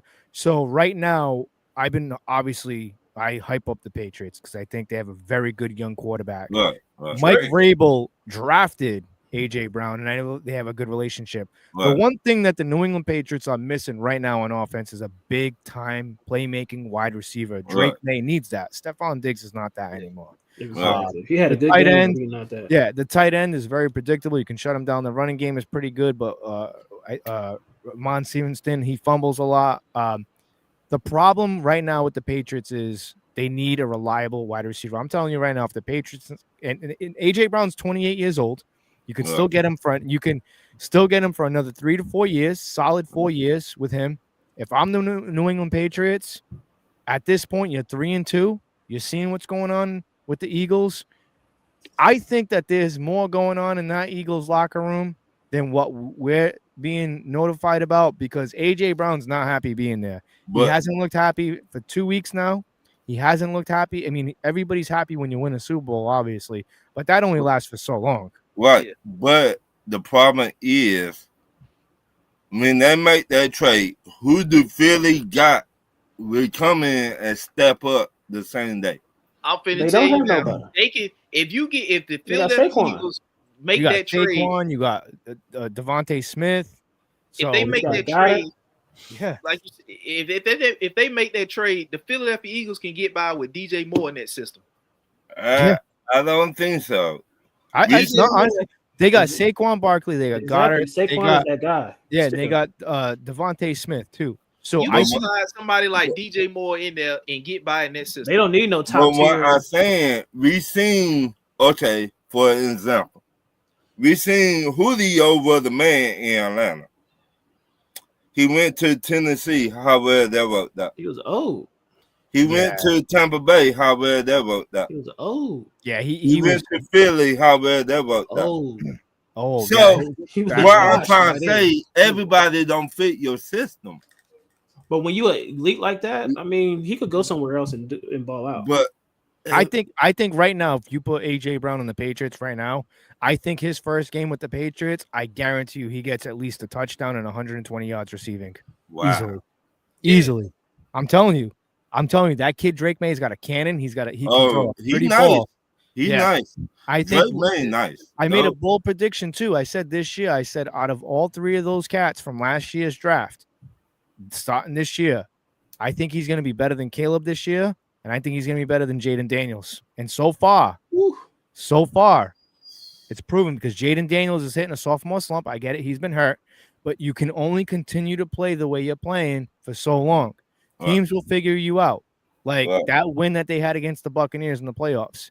That shit will never happen again. I don't think Jaden Daniels moves the ball on the Bucs anymore like that ever again. I don't think he moved the ball on us in the playoffs again. That's what I'm saying. Like my Jaden Daniels. Yeah. Like he's a top. I think he's a phenomenal talent, but the problem with Jaden Daniels is he's starting to become injury prone because he's not protecting himself. RG3. Yeah, it's the curse of RG3.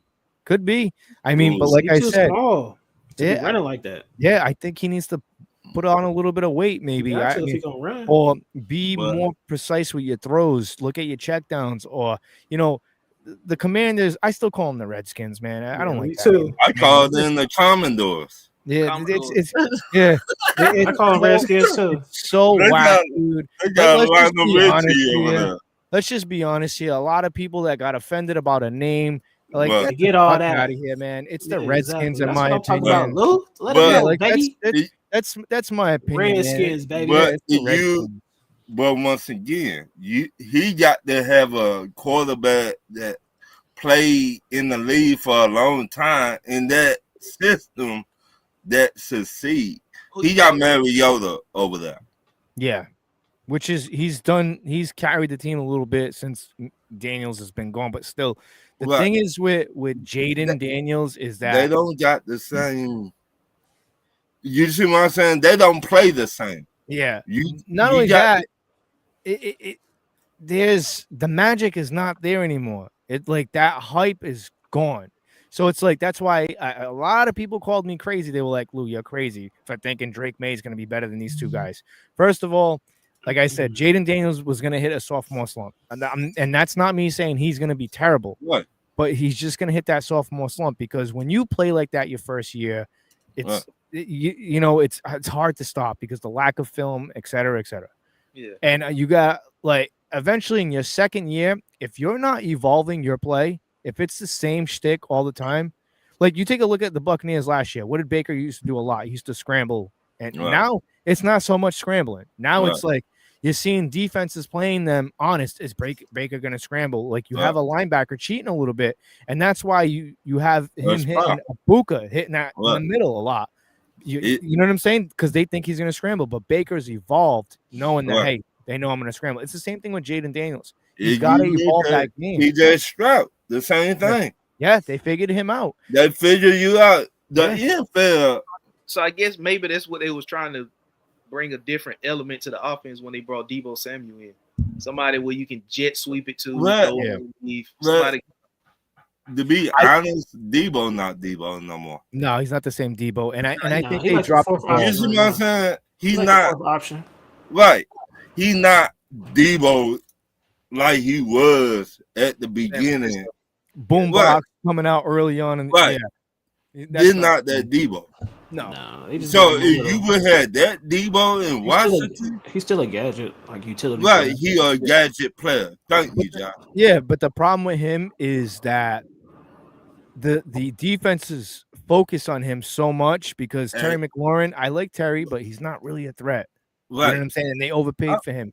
Like I think the Skins need to go out. Yeah, they overpaid for Terry, but they had to. Yeah, they had to. He do that, so that's why he kind of had them in a right. Yeah. Terry was there for so long with all the bad quarterbacks. He was with Washington, man. They suck ass. Yeah. He was there. And I like, damn, about time they paid the man. The man been there. I mean, I'd rather have somebody that legit on my team than lose somebody that legit and go somewhere else. Yeah, I mean, is what, 30? What's that? Yeah, he's 30, right?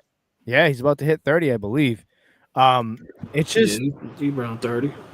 It's just, to me, like I said, it's just I expected more from the Commanders this year, but again, it's still early. But like I said, a guy like a team like the Patriots. If I'm the Patriots, man, I'm calling up Philadelphia, man, and I'm trying to get AJ Brown because, like I said, you're breathing down. You just knocked off the Bills, the top dog in that AFC East. You get what I'm saying? I think you got to be a little bit relentless here, and I think you got to make that call, man. I mean, what that would look like, I mean, I don't know what the Patriots would give up for him. I mean, I'm looking at his numbers right now. I mean, he's only 28.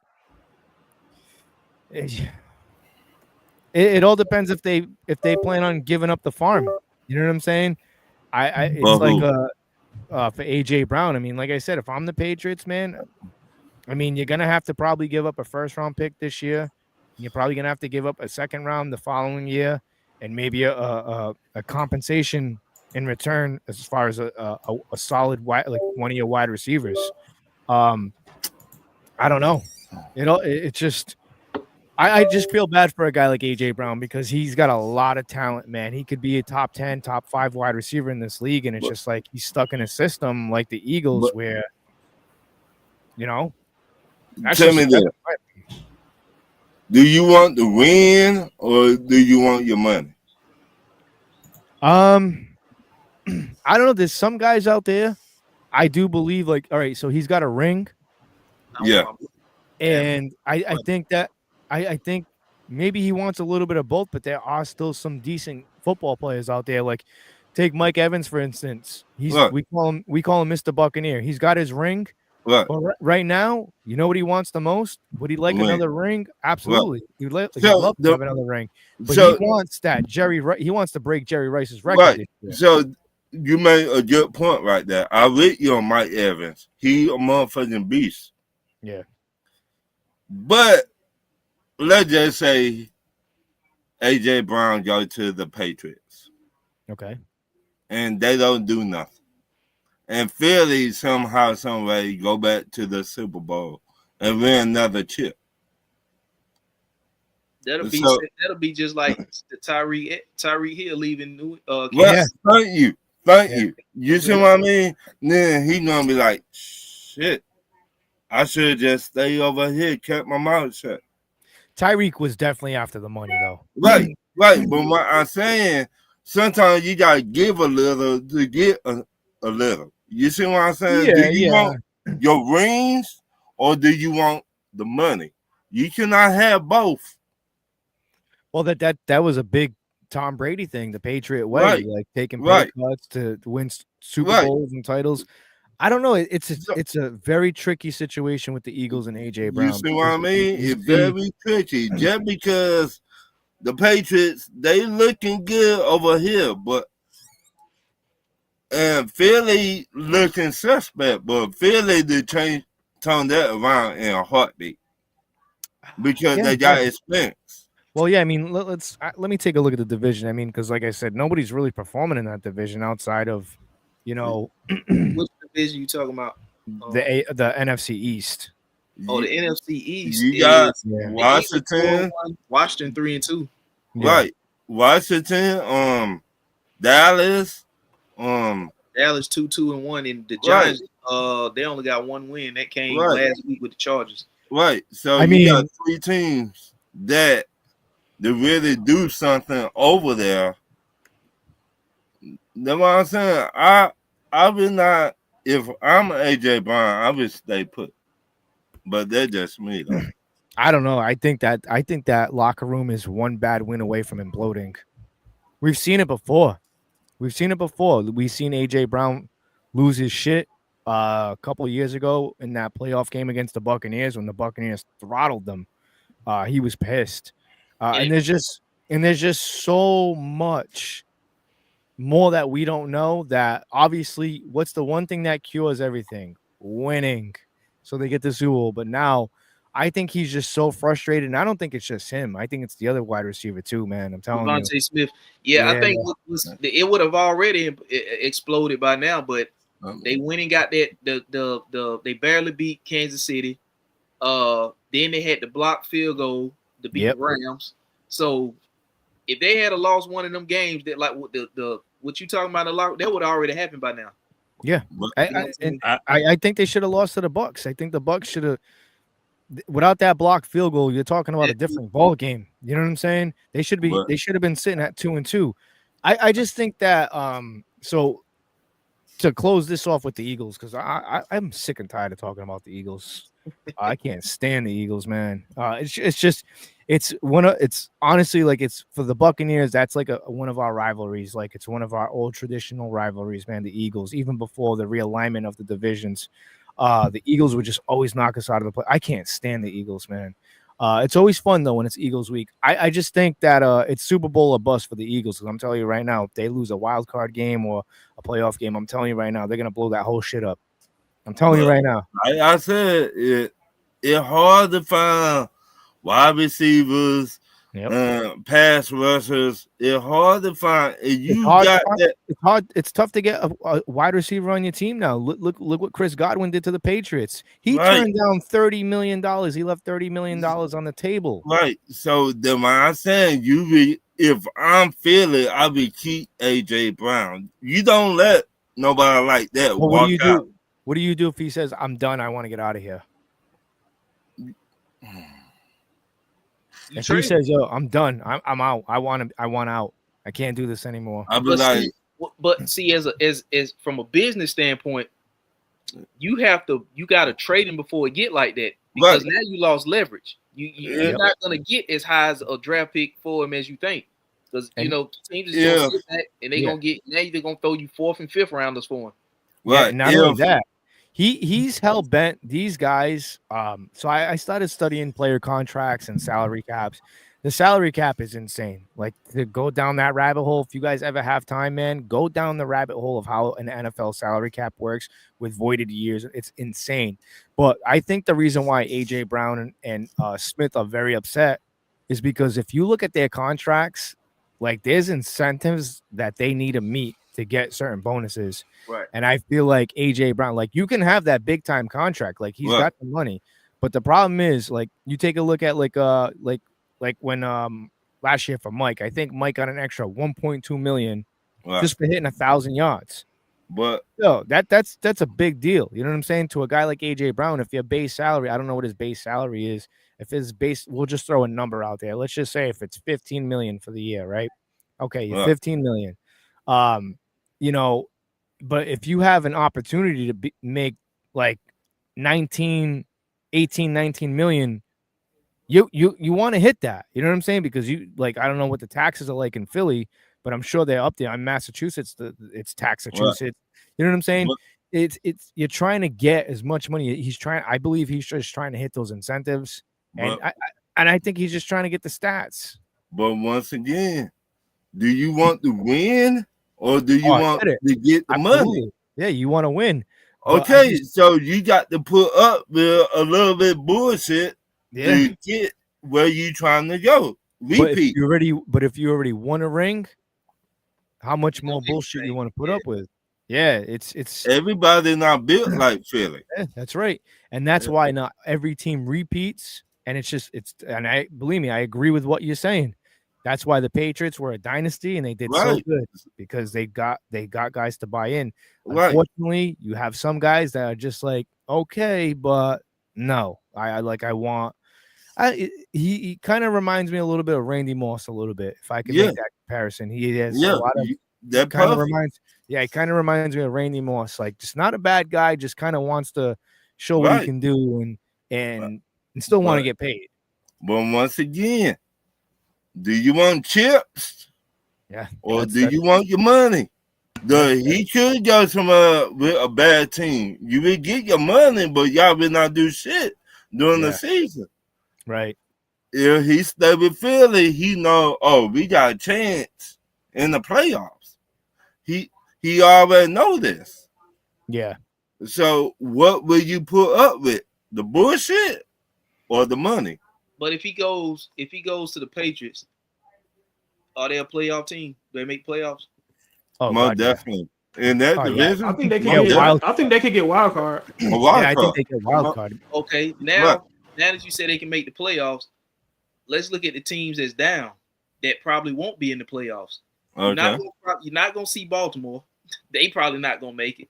Okay. It's probably gonna be one. It's probably only gonna be one team out of that division, which is probably Pittsburgh. Okay. And what other teams in the AFC that they were projected? Kansas City, Denver. Yep.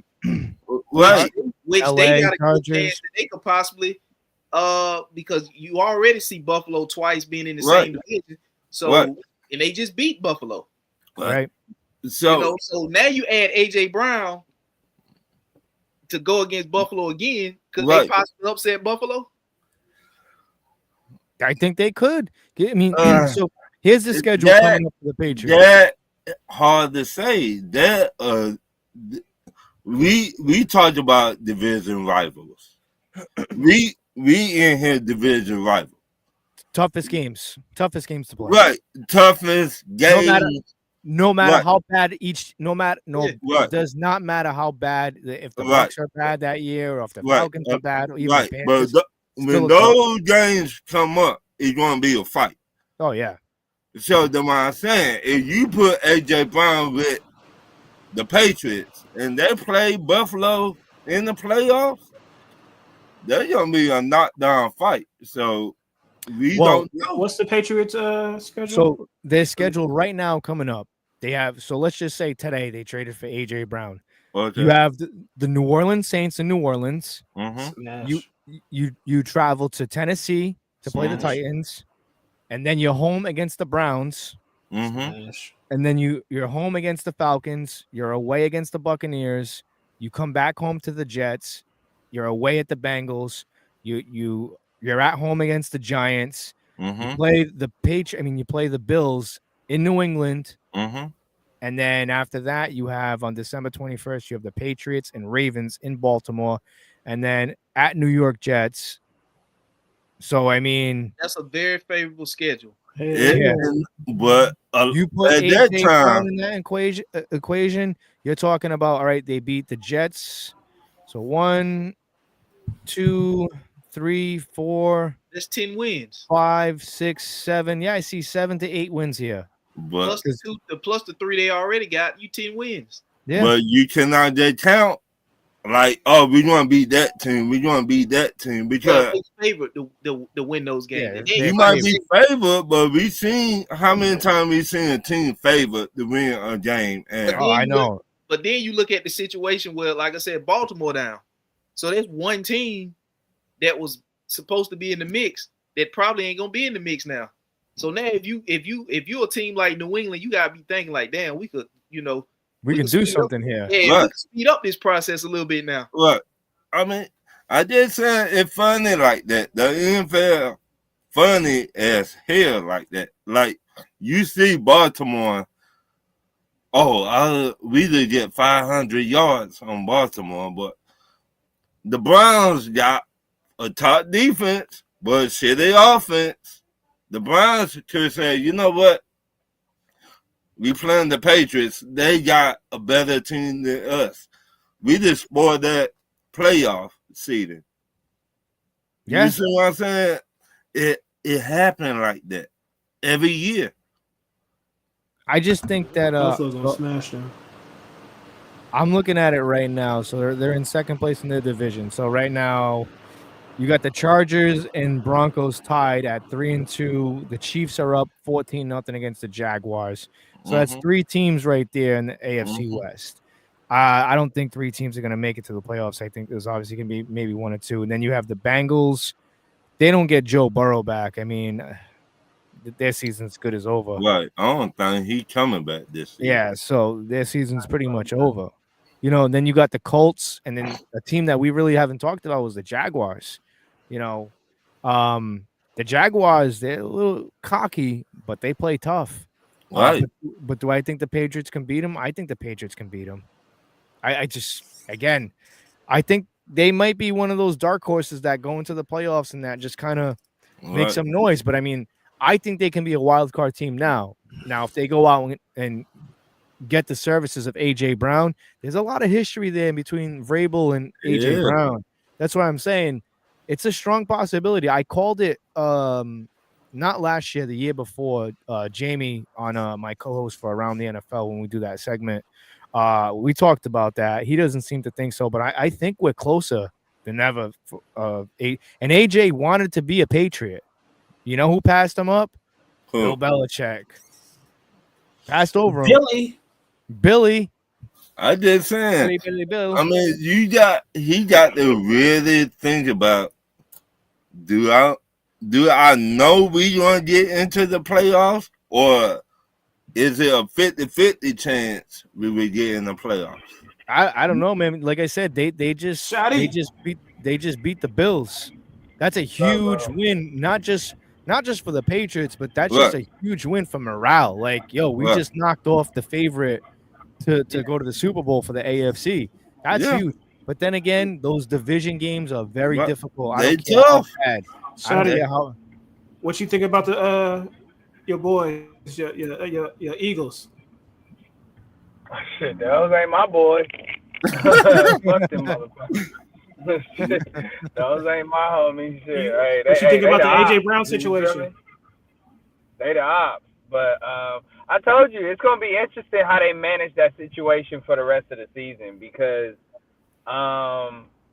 they were talking about him being in trade talks. A lot of NFL executives are monitoring that situation because they know how A.J. Brown is.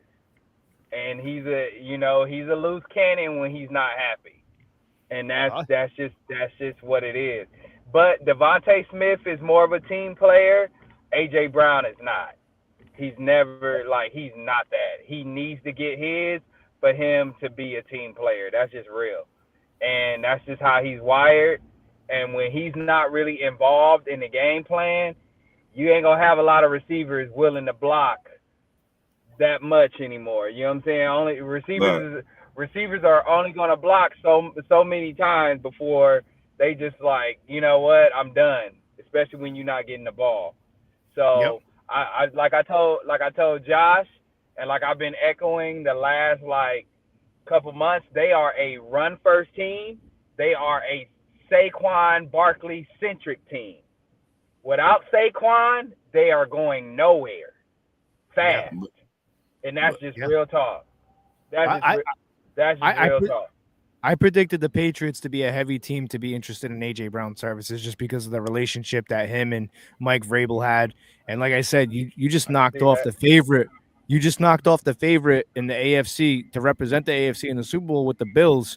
You're sitting at 3-2, as the Patriots, you got to make that call to Philadelphia and say, what's the one thing that Drake May is missing is that big time wide receiver, and you got that in AJ Brown. If you can keep him in check, I don't think he really had any issues with Mike Vrabel in Tennessee. I think the issue stemmed after he got fired or something like that. Right. But I mean, we'll see what happens. It's an interesting story to follow. I mean, I've been talking about this for quite some time now. That football team, hey, winning cures everything, especially winning a Super Bowl. All that bad stuff goes away. Right. But as soon as the new season starts, man, and there's issues again, those things you can't bottle things up. They start to resurface. And unfortunately, I think the Eagles are really one bad win away from that locker room really imploding because, like I said, once again, do you want your money or do you want the chips? I think AJ Brown wants his money. He wants his contract incentives. And that's you can't have both. I want the chips with the deal. You can't have AJ Brown won both. You can't have both, player. You either have your money. But that's why I'm saying I think if he goes to New England, he'll be the number one guy there. He'll get the attention that he wants. You know what I'm saying? And he'll be priority number one because the offense will be based around him. He's not getting that in Philly. Right now it's Saquon and Jalen Hurts. Those are the two main guys. Everybody else just kind of falls in line. But do it matter how they win? As long as they get the job done, right? With AJ Brown, matters, with AJ Brown, it matters. Yeah, I mean, he won his stats. You see, they winning. They just lost their first game, and he's still mad. But when I said, do it really matter how they win? Like, no, it matters. We're trying to tell you it matters, bro.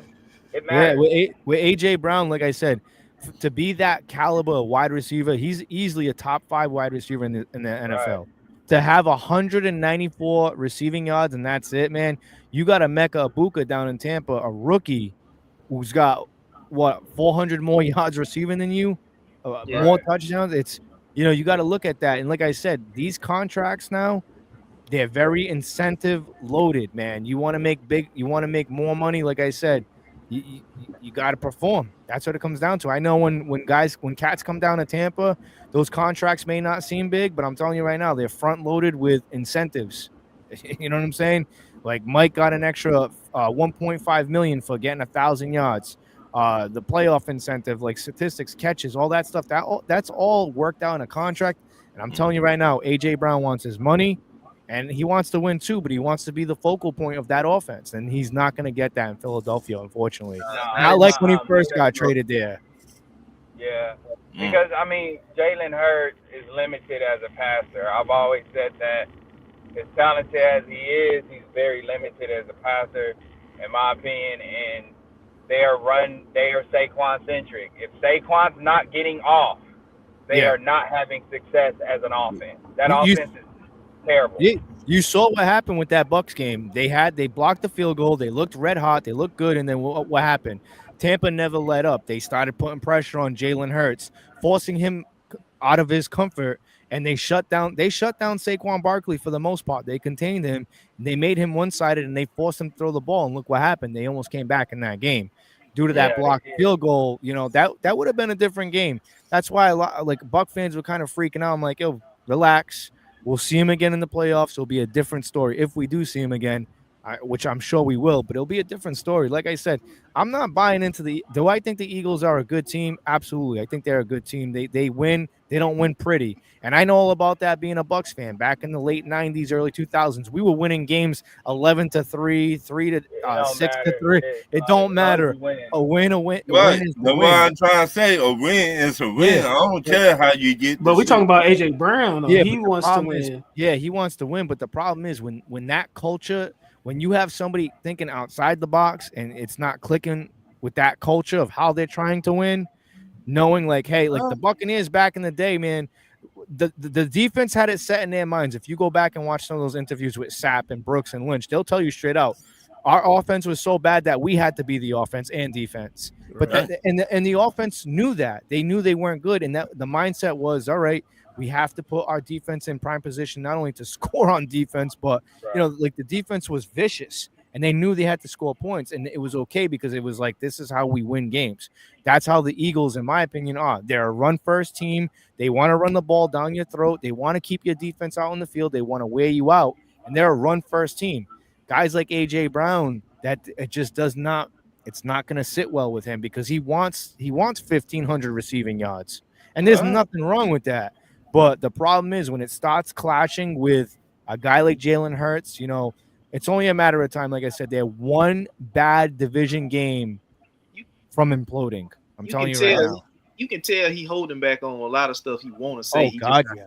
Oh, God, yeah. It's he don't even think Jalen Hurts is that guy. You know what I'm saying?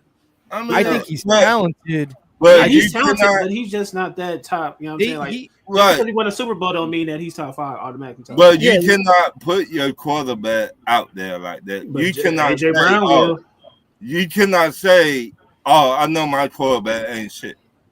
No, he ain't gonna say it like that, but he gonna be putting them You know what I'm subliminals out there. saying? You cannot be like Tyreek here. This motherfucker ain't shit. I know he ain't shit. Well, so right now the Eagles, they're gonna play the Giants. You cannot do that to the media. They better not lose to the Giants. Yeah, so the Eagles lose to the Packers. They got the Giants, and then they got the Vikings, and then they got the Giants again. I'm gonna tell you right now, if they lose a game to the Giants this Thursday, that team's gonna implode. Wait a minute, the Giants give up for those games. Do y'all remember the Dallas game? Yeah. Divisional games is different. Yeah, So, divisional games are different, man. I'm telling you. When you start coaching, knowing you're on the hot seat, I've seen a lot of coaches really ramp up the playbook. Right. So that's what I'm saying. I'm not saying they're going to beat them. I don't think Sirianni is on a hot seat. I just think. No, I'm talking about Daboll, the Giants head coach. When you know you're about to get fired, you tend to ramp up. You tend to get a little creative. So that's what I'm saying. The Giants be like, "Hey, we know we ain't no punk. We finna show y'all. Look, y'all might win, but y'all will not win the fight. Yeah. We finna put the butt whipping on y'all. Scatterman about to run through them. Right. So they get up for those games. Thursday night trap game. Yeah. I called the Patriots to upset the Bills. It's the divisional games, man. They're not easy. Like I told Ralph a couple of weeks back, I said the only thing that's making me nervous is that back end of the schedule for the Tampa Bay Bucks, because you look at the back end of the schedule. Week 15 we got Carolina, week 16 we have the Dolphins, and then week 17 we end the season with Carolina. So it's just we got the same thing in Green Bay. Yes, with the Bears like that. Yeah, those divisional games. Those division games. We smacking the Bears. We smacking the Bears. Hey man, my camera not working. Oh, let me have my necklace. Shoot. Oh, there we go. Debo in here. The Bears are. Wait a minute, I'm slipping, y'all. Let me have my necklace. You a Falcon fan? Debo in here. My take with the Bears, I like trash. Watch your mouth, Lou. Watch it. You know where you at, man. Keep it. Yeah, all right. Listen, my co-host is a big Bears fan. Bring him on. He's like a depressed Bears fan, man. Like there's nothing, there's nothing that he hasn't seen. I remember I was like, I'll root for the Bears with you, man. I'll watch some of the games. And that shit got old after 3 weeks. I'm like, how the fuck do you root for this team? Like, this shit would drive my blood pressure to go crazy. You guys lose in the stupidest ways possible. Let me ask you this. You see Shaw right here when you said Chicago, Shaw be like, who? He Green Bay, Shaw East. He Green Bay too. When you said Chicago, Shaw like. No, but it's just like the way they lose. The way they lose, it's just like.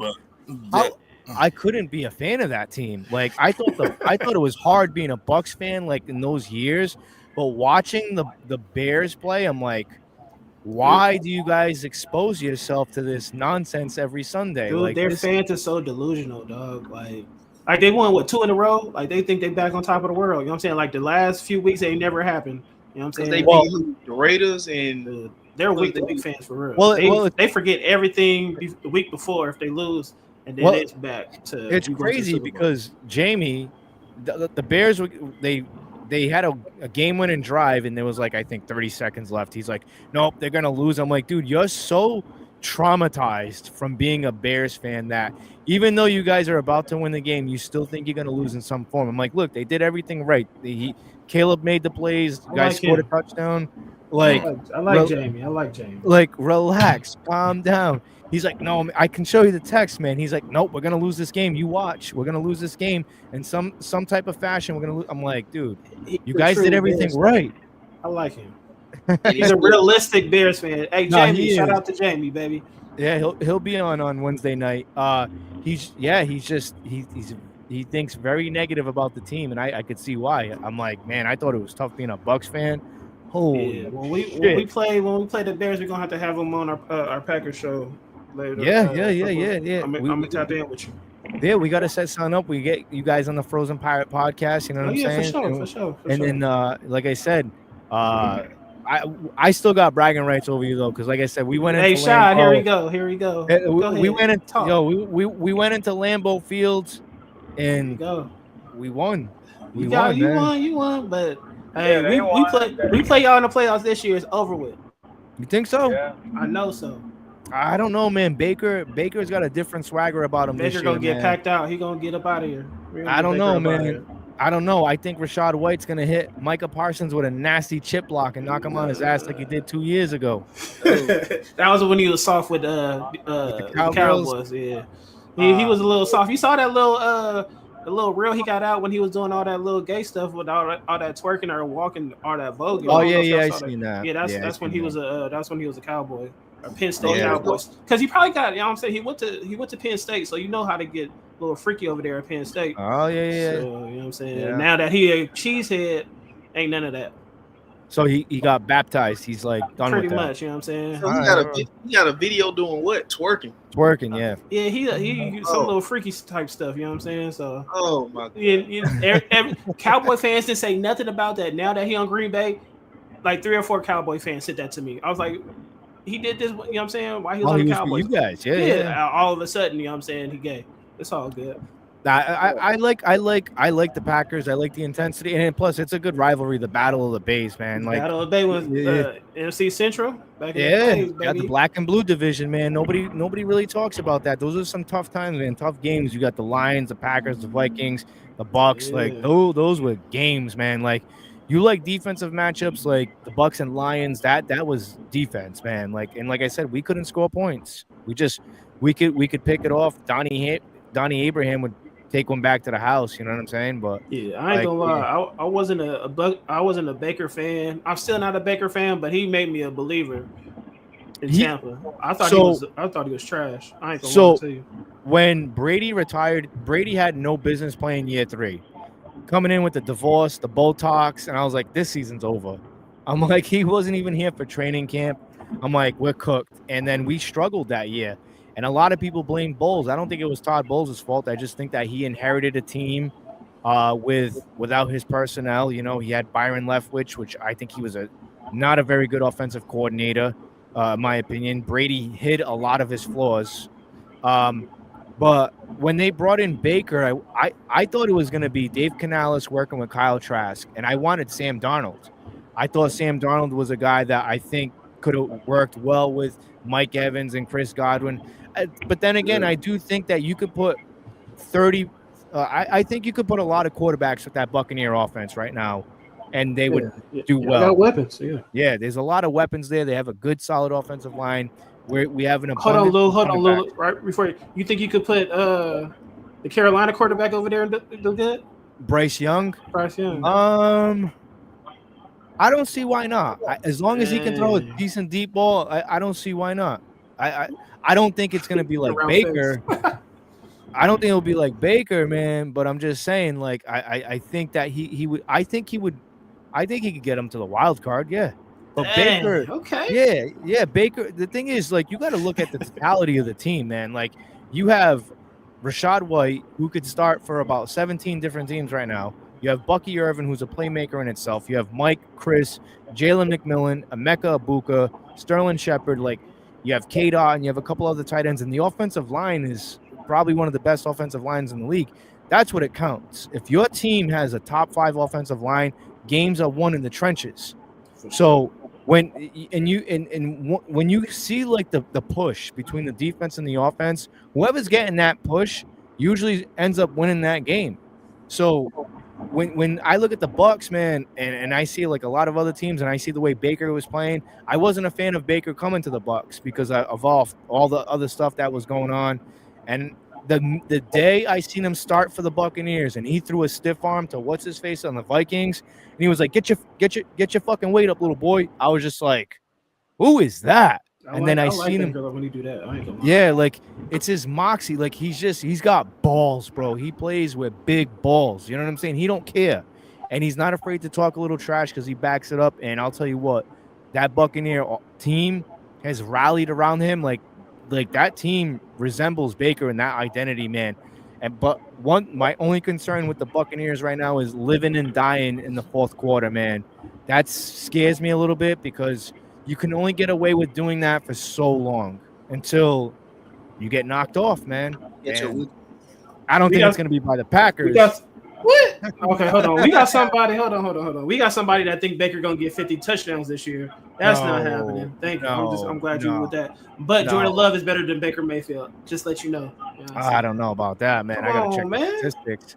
I like Jordan Love, but there's the eye test. All right, if you ask me right now, and we'll ask everybody around here, if you had 40 seconds left on the clock, you're down by 4. You can't get a field goal, you're down by 4. Who do you want leading that drive, Baker Mayfield or Jordan Love? If you don't got Matt LaFleur as the coach, nah. No. Right now, with just Green Bay, I'm taking Love. Who you guys taking? 40 seconds, you need a touchdown, no field goal. Ralph. Yep. Who you taking, Baker or you taking Jordan Love to lead your team?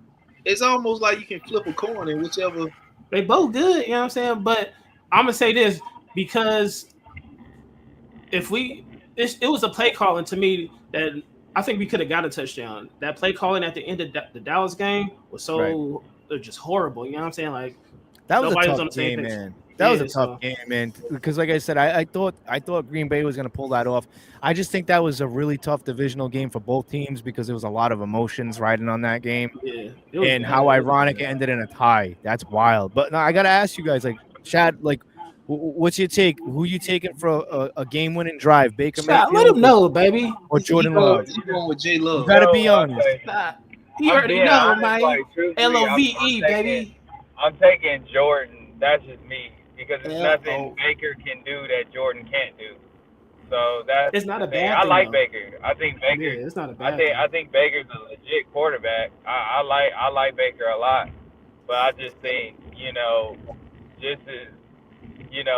Jordan Love is just as legit, if not better. And look who Jordan Love is doing it with. You know what I'm saying? Compared to here's the thing too, though. You got Mike Evans and Emeka Egbuka. We don't got Mike. We don't got Mike. He took my when he come back, you got Emeka Egbuka, who is going to be the rookie of the year, and I put money on it too on FanDuel when the odds were really good. Yeah, he going to be rookie of the year. Plus you got Evans. Plus you have Chris Godwin. Who does Jordan Love have outside of Kraft? Dobbs, Wicks. Reed is cool, but he hurt. And he's balling the fuck out with these dudes. Yeah, That's what I'm trying to tell you. Like, dude, he elevates the talent around him, and these dudes aren't like true number ones like that. He don't have no true number one. No household names. No household names, and he's still eating, bro. So like, that's what I'm trying to tell you. Like Baker cold. I ain't knocking Baker. He cold. But Love is just as cold, if not better. So that's just how I feel about it. So Ralph, just let him know, baby. Man, I think you gotta pick somebody, man. I think you can flip a coin. You can't go wrong. Hell nah. Pick your boy Baker. Go ahead. I mean, 40 seconds, touchdown, no field goal. With the current team. with the current team that they have now. Well, I don't know, Lou. Is that the stipulations or just period? Just it's tough because it's like if you put Jordan Love on the Buccaneers, you know what I'm saying? It's just I'm just saying if you had a team, yeah, just so Jordan Love or Baker, you just had it, yeah. You needed, we'll say NFC Championship game. You need a touchdown. Even in the NFC, I can't even say that because I mean Baker ain't never been to the NFC title game. Neither has Jordan Love. So that's a different type of pressure. Yeah, that is. Baker been in the league for a minute though. You know what I'm saying? Yeah, that's a different type of pressure. I'm gonna go out for the sake of the conversation. I'm gonna take Baker. Wow, I had enough of you, dog. It's gonna be wow. It's gonna be a play like this. Nah, man. Look. Here's my take. It's gonna be a third, and I'm not being a biased Buccaneers fan. Like, no, not at all. I always tell people, look, I'm a football realist first. Like, I'll tell you when the Buccaneers suck. I'll tell you when they're doing good.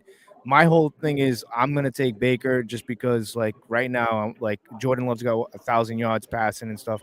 Baker's got 1,300. No, Baker is legit doing it without his starting offensive line. Again, 3 offensive linemen. Hold on, let him talk. Dude, you don't let him talk. Let him talk. Hear me out.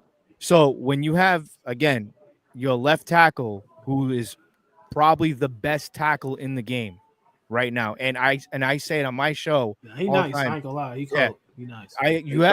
I've never seen a right tackle move to left tackle the way Tristan Wirfs has done that. Number one. Number two, he is the best. Tristan Wirfs is the best player on that Buccaneers offense. He's the most important piece there because we've seen the way that offense moves with and without him. So you have Tristan Wirfs, Luke Gedeke, your starting right tackle, out. You have Cody Mauch, your right guard, who's coming in, who's like the second coming of Ryan Jensen, in my opinion, out for the season. No Mike, no Bucky. You know, you're banged up on defense. Like, the injury bug has plagued Tampa, and you still have a guy in Baker Mayfield who people still say is not a good quarterback. This is all hype. I used to say that. You know, and doing what he's doing with fourth quarter comebacks with, you know, a rookie wide receiver, and you don't even have Mike Evans. When Mike Evans steps on that field, and a lot of people say, well, he's not really consistent. Yeah, he's not consistent because he's getting double covered. You definitely one of the most consistent receivers in the league. You get what I'm trying to say? Like, he'll have a game with 2 catches, you know, 20 yards. 1,000 yards speaks for itself. But 1,000 yards every year. When he's not in the game, it's different for a guy like Baker because that's a security blanket. You know what I'm saying? Especially, and you have a guy like Godwin. Let's face facts. Godwin's never going to be 100%. Not after that. I don't know if you guys seen that ankle injury. No, that was the same leg he tore his ACL on. He stayed hurt. Yeah. He's like, he's not 100%. To sit there and rely on a rookie like a Buka, and you know what I'm saying? It just speaks volumes. Like I said, and I get it. The comebacks that they did this with against these teams. You're supposed to do that against those teams. You want to know why? Because that's what championship teams are made out of. You have to come back and win those games. That's why I said, you know, we could be seeing the Buccaneers and Packers in an NFC Championship game. We could see that. But the biggest thing for both teams, not just the Buccaneers, the biggest thing that's going to hold both of our teams back is one thing. Does anybody know what that is? Injuries. Injuries. Oh, yeah, for sure. What's stopping the Tampa Bay Buccaneers from winning the NFC South and running away with it? Injuries. I'll tell you one thing right now. Baker gets hurt. I like Teddy Bridgewater. Sure. I like Teddy Bridgewater, but I don't think he can carry us all. No, just like us with Willis. Willis is nice, but he ain't gonna carry us. He ain't gonna carry. Yeah, you know what I'm saying? We're gonna rebuttal what you said about injuries and stuff like that. Go ahead, Sean, if you want to go ahead. Or no, go ahead. You can go. So, you know what I'm saying? Offensive line, we got 2 offensive linemen hurt. We got Zach Tom, one of the best tackles, you know what I'm saying, in the game. Then we got one of our top free agents, Aaron Banks, with a back injury. So, he's been out. We got like 6 dudes from our offensive line injured right now. My kids. Go ahead. Yeah. No, we got 6 dudes from our offensive line injured right now. Jordan Love been playing with a makeshift offensive line. for the last I would probably say the last 3 weeks, 4 weeks. So since week one, I would say. So, bro, trust me, Yeah, it's we know the grind, bro, and he yeah. doing this with the backups of backups. So, Yeah, hey man, our tackle we just traded from uh, we got him from nah, the Eagles. You know what I'm saying? Like Eagles wanted to get rid of him. We got him. You know what I'm saying? I'm glad we got him because our tackle is hurt. So I mean, just what you yeah. said, it's the same thing. It's a mirror image of what Green Bay is going through right now. Yeah. hmm Receivers, you know what I'm saying? Jaden Reed is hurt. Watson stay hurt. You know Watson what is I'm saying? hurt. You know what I'm Yep. saying? So it's What's like Golden Matthew doing? go to Matthews getting used like a gadget player. You know what I'm saying? I hope he, Thank you know what you. I'm saying, they start using him as a receiver. Right now they're using him as for jet sweeps, for kick punt returns. He getting blasted on special Romeo teams and stuff. Dobbs, he's still out there. He still is he Yeah, out Romeo, there? yeah, yeah. I mean, Dobbs Romeo still Dobbs playing. got 3 Yeah, touchdowns Dobbs. against Dallas. Yeah. Like Okay, so Romeo Dobbs is the number one. If you go so he's down not number hurt. All one, right. yeah, no. If you go down every team's number one receiver, I don't know where you put Dobbs, but I'm pretty sure you're gonna put him close to the bottom as far as talent wise. You know what I'm saying? Consistency. Dobbs is one of the most consistent receivers that we got. I mean, We he is the have. most Yep. consistent receiver that we got. That's why Yep. he goes. By Jordan far. Love goes to him.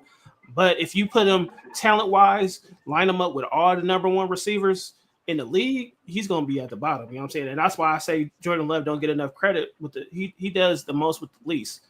You know what I'm saying? Like Yep. Yeah, that's a lot of people, and I said this too when he was coming in to start that season with you guys. A lot of people didn't really believe in him because I guess he had like an off game. I'm like, nah, man, there's something about Green Bay. There's this thing there. It's like a tradition. Quarterback sits for a couple of years and then they come in and they just start lighting shit up. It's only a matter of time before Jordan Love wins the Super Bowl. I mean, hey, like I said, I he like gonna Jordan get one. Love. Yeah, I mean, I like Jordan Love a lot. A lot of people still doubt him to this day. I don't know why. You got Green Bay fans that do. It's crazy. Yeah, Right. Yeah. Right. Green Bay yeah, fans do. listen, So listen, it you don't guys matter. want to We hear? got one of the weirdest fan bases You because think they so? love Aaron Rodgers so much. They want Jordan Love Yeah. to do bad. It's crazy. Yeah. That shit. There was people saying Jameis Winston would have won the Super Bowl with the Bucks the following year. We didn't need Tom Brady. What? I'm not. Man, I ain't shit no you not, way. man. Listen, it's not. It wasn't just Tom Sound Brady, like in my Ralph. opinion. It wasn't just Tom Brady. It wasn't just. It was a collective effort. Brady just came in there and did his thing. You know what I'm saying? He Brady's brought smart. He that- knew where to go. Y'all had Yeah. a stacked team, and he was the missing piece. Yeah, he wasn't going to go anywhere else and win a Super Bowl. That was the only spot with the amount of talent and defense. That was the spot. That was the destination. But there's still people to this day that will sit there and say Jameis should have been the guy. Yeah. Okay. So before we get off, the game we played y'all in with Rodgers, did you think he was coming back, or you was like, oh, this is Aaron Rodgers? You know what I'm saying? He chokes in the playoffs. We got it. Or when we started making that push at the end? I think you guys made a mistake by kicking that field goal. I think you guys should have just went for it. You went for it.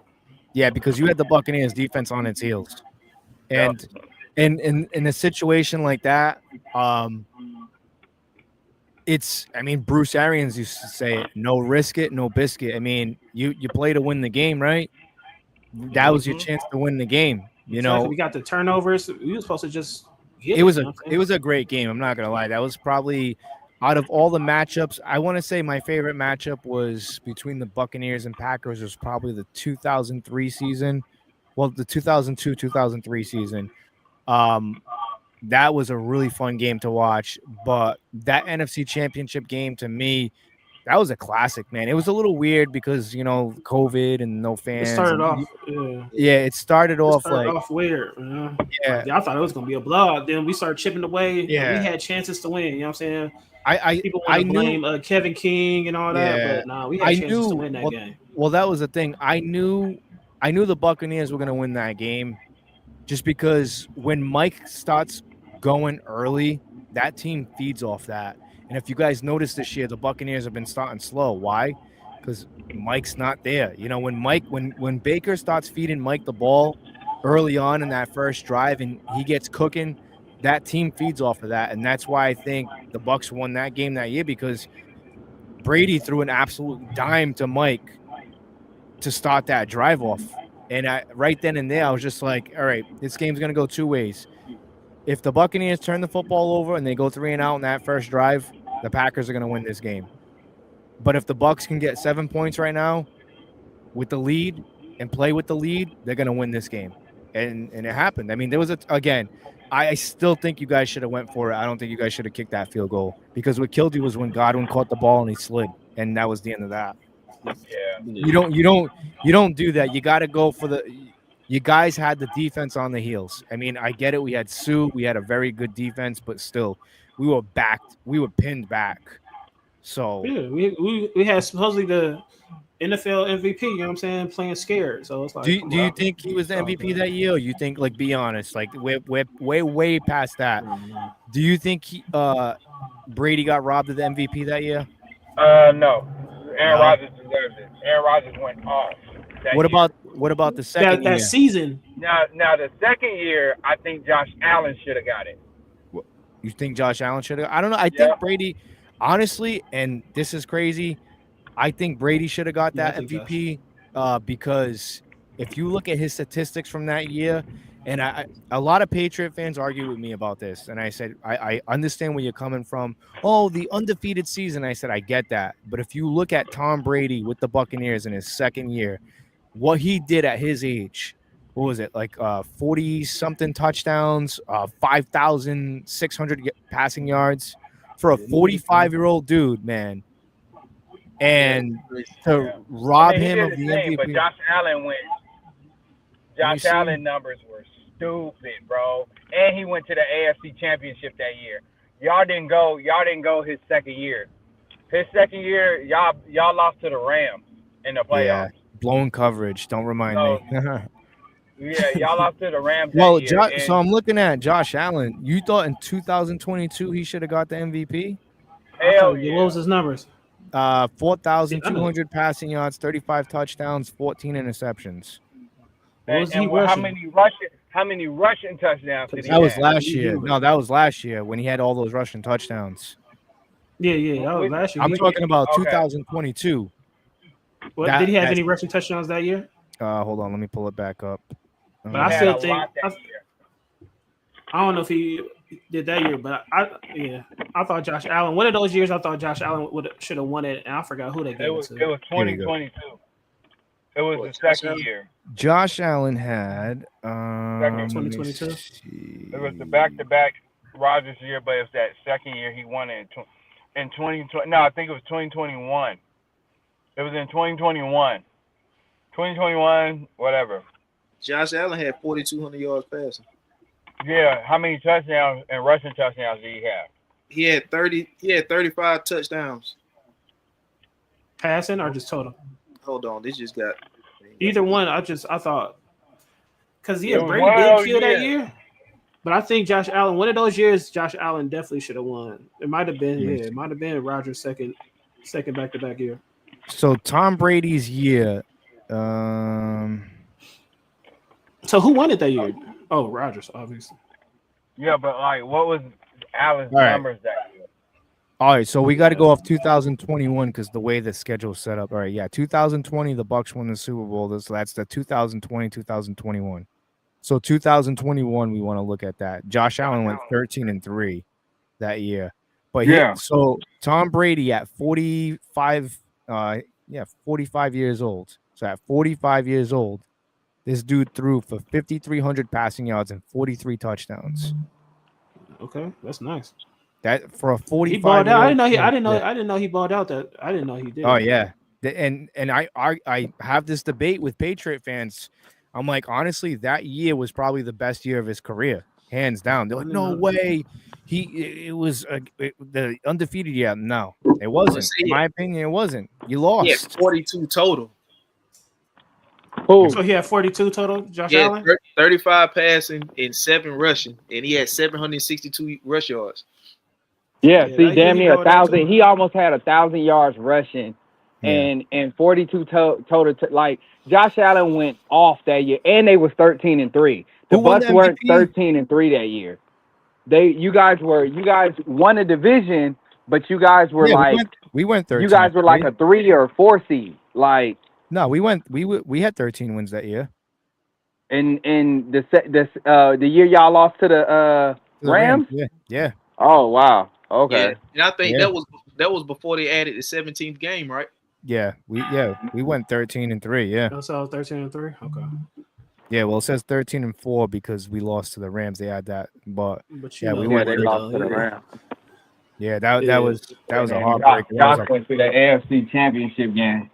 He was in the AFC title game. That to me that was bullshit though, because I just feel like I don't know, like with the whole gambling stuff now, like I don't know, man. It's just the NFL looks a little funny sometimes. The way Rodgers be giving games up, I don't know. It might be. I mean, you take a look at it. What's his face? Aubrey Graham. Is it Aubrey Graham from the Dallas Cowboys? The kicker there, wasn't he? Kicker? Yeah, Man, wasn't he like 70-yard field goals? But what I'm saying is, wasn't he like what was it? I think he was like 25 of 26, and he hit like I think 18 kicks straight. Yeah, and then the game was on the line and it went wide. I think it was wide right, and he's not known for that. And I looked at my boy. I'm like, yeah, dude. Vegas said, hey, no, he's missing that. The spread is this.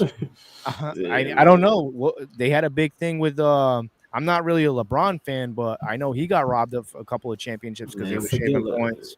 They were shaving points. I got him second. But it's all you're gonna have to come on Tuesday one day though. But man. We definitely gonna have to cook up some more, man. And if we see you in the playoffs, y'all definitely getting cooked.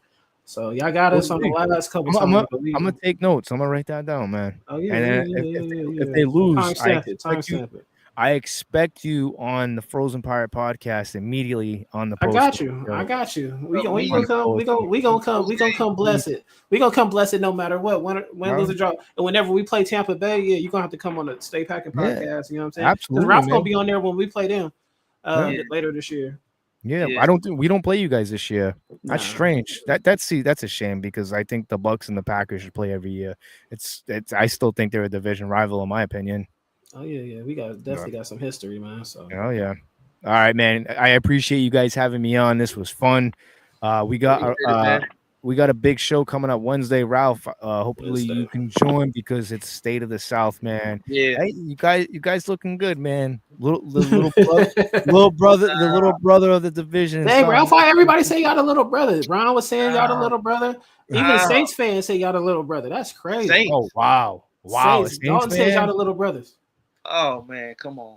Not the Saints, not the Aints. They say y'all the little brothers, man. Why everybody saying that I don't know. But Lou, before you go, man, let the people know what you got going on, where they can find you at. Yes, yeah, man. You can catch me on X, Twitter, whatever it's called now. Louis FPP. I'm on Instagram, the Frozen Pirate Podcast. We have a Facebook page, but we don't really do anything with that. And we're on TikTok as well, the Frozen Pirate Podcast. This Wednesday around the NFL. The segment we do, I got Daniel Morales of Fear the Bay, up and comer for the Tampa Bay Buccaneers, the media. He's got some good stuff out there.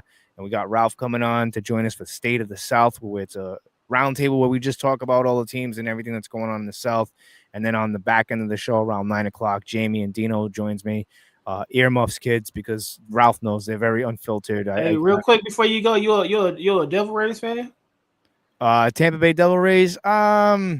No, you're in Massachusetts. Never mind. Yeah, but I root for them. You know what I'm saying? We've been going to Tampa for the past 4 years now, so I root for them. I'm not big on baseball too much, just because I have a very controversial take on baseball. I think they should just let them do steroids. Basketball? I can't really do basketball anymore. I'm not. The thing is with basketball, football, huh?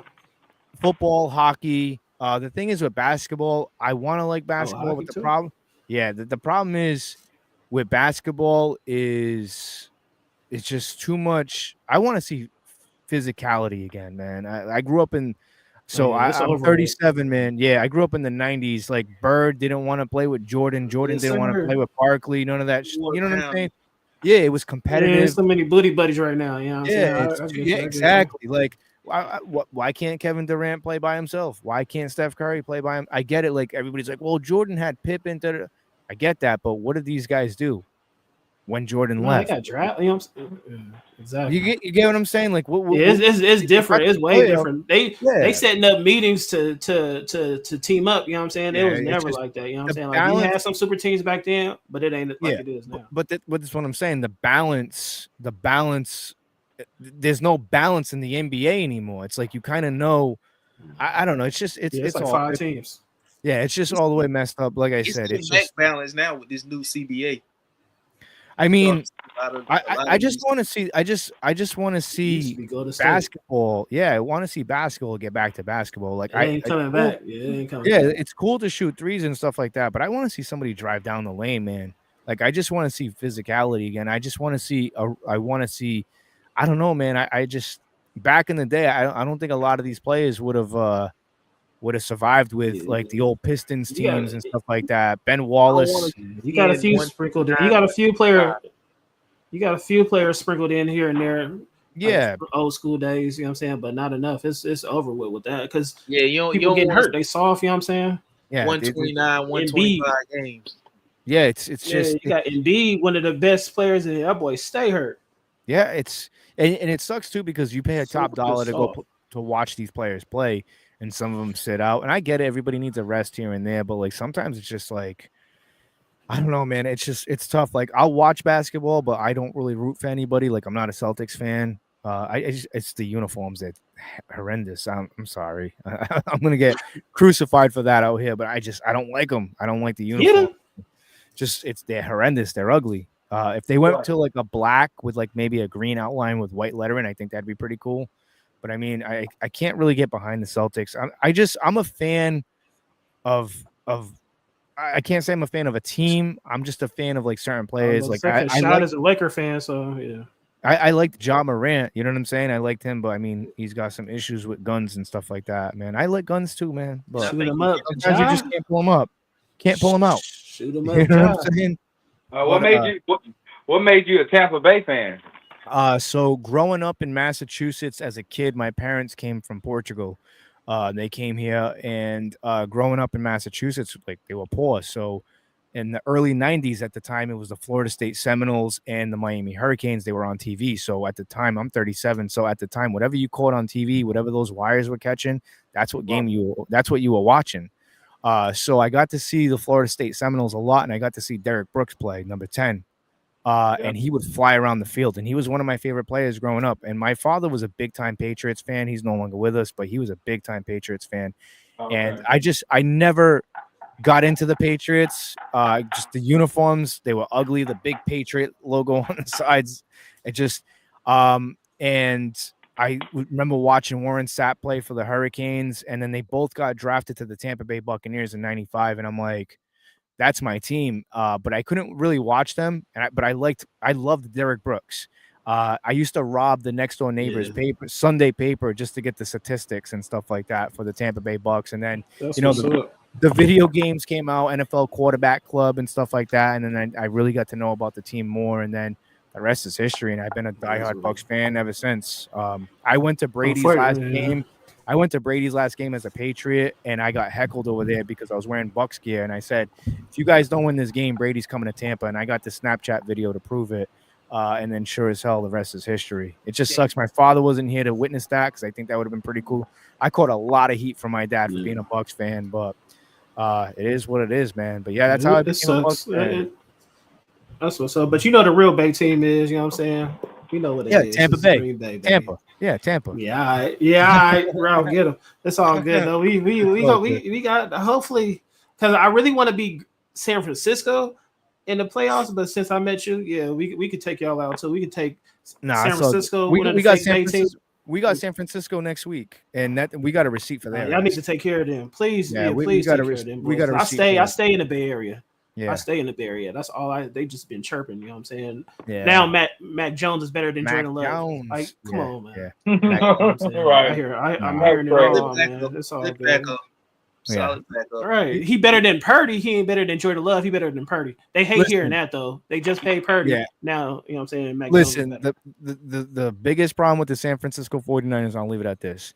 The biggest problem with the 49ers is Kyle Shanahan. They're never going to win it. They're not going to win a championship with that guy. I'm sorry. They're not. He's a hell of a coach though, bro. I don't. Yeah, he's a plug and play coach, but he can't win the big one. Yeah, he just regular season 28-3, man. Patriots, Falcons. He's the Aaron Rodgers of the coaches. One of the best play cards ever. I don't. To, you know what I'm saying, winning the big one. Yeah, he can't do it, man. I'm sorry. You just until I get proven otherwise, every team's got a Super Bowl window, and I think the 49ers window just went like this. It's shut. Oh yeah, it's over with. They might get to the playoffs, but it's over. They have a hell of an easy schedule this year. They're gonna cruise into the playoffs, but you know what's gonna happen to them? First round, one and done. Oh yeah, Yep, one and we done. gonna take care of them. Yeah, we'll see. Hopefully, and then we'll take care That's of my you guys. dream. Is to And then we get to the Hey, championship. don't you gotta go? And then we get to the What time is it over there in Massachusetts? It's about 10 o'clock. now, It's past your bedtime, 10. man. You said you about 50? Yeah, it's Nah, come on, chill with that. Nah, man, I get up for work at 4:30 in the morning, so but I'm gonna run. Nah, I get it. Yo, I work great, anytime you guys want to jump on, ask Ralph. We're good people over there, man. Like I said, you guys have more than an open invite. You said Ralph good people? Man, come on. Yeah, man. Great Ralph, you got outstanding. come on, man. Yeah, y'all NFC South fans, y'all can't be trusted. NFC South fans can't be trusted. Come on, That's dope, bro. All right, man. A Boston I Tampa appreciate fan. That's cool. That's dope. Yeah, man. Like I said, everybody became Buck fans after Brady. I actually we have I live next to the water and stuff, and there's like a bar out there, like it's like a bar on a barge. It's pretty cool. And I was wearing an old Bucko Bruce hat, and then obviously this is the prime Brady to Tampa, and he's like, "Yo, you're a Bucks fan, Tom Brady?" I'm like, "No, I'm a Bucks fan, like Donnie Abraham, Hardy Nickerson, like I'm that Bucks fan." Let him know, baby. Let him And know. then he's like looking at me, and I ain't then, gonna lie, that hat is dope. I like that hat. yeah, they actually you can get one that says Green Bay. They're called for real? yeah, it's Reverse Brand. That's what the name is, Reverse Brand. They're a company based out of Tampa, but they do Boston, they do all cities. But yeah, the dude came up to me, he's like, "You're Buck." I'm like, "Bro," he's like, "Yeah, I'm like, first of all, how old are you?" He's like, "Oh, I'm like 23. I'm like, "Bro, all you've known is winning." All you've known is winning. Right. He's like, "Well, I can't be a Bucks fan." I'm like, "Nah, man, you weren't there for Sean King, Mike Glennon, like Jameis King, 30 for 30. Like when we were bad, man. Not taking nothing away from Sean King. I love Sean King, but still, like you weren't there for the Burton Manual rule. You weren't there for those losing seasons, man. Like get out of here. Go take your losing season as a Patriots fan. You can't." He's like, "I can't be a Bucks fan." I said, "Absolutely not. You can't. You're not a Bucks fan. Don't buy a jersey. Don't buy a hat. You're not a Bucks fan. You're a Patriots fan. Deal with it. Fuck out of here." We all can't be blessed like Ralph. I'm saying we all can't be blessed like Ralph to have successful seasons like the Panthers. So yeah, imagine if Cam Newton just grabbed the football and recovered that fumble. Yeah, man. Sorry, man. Sorry. All right, boys. I'm on here. All right, Lil. Wednesday. Peace. Peace. Yeah, all right.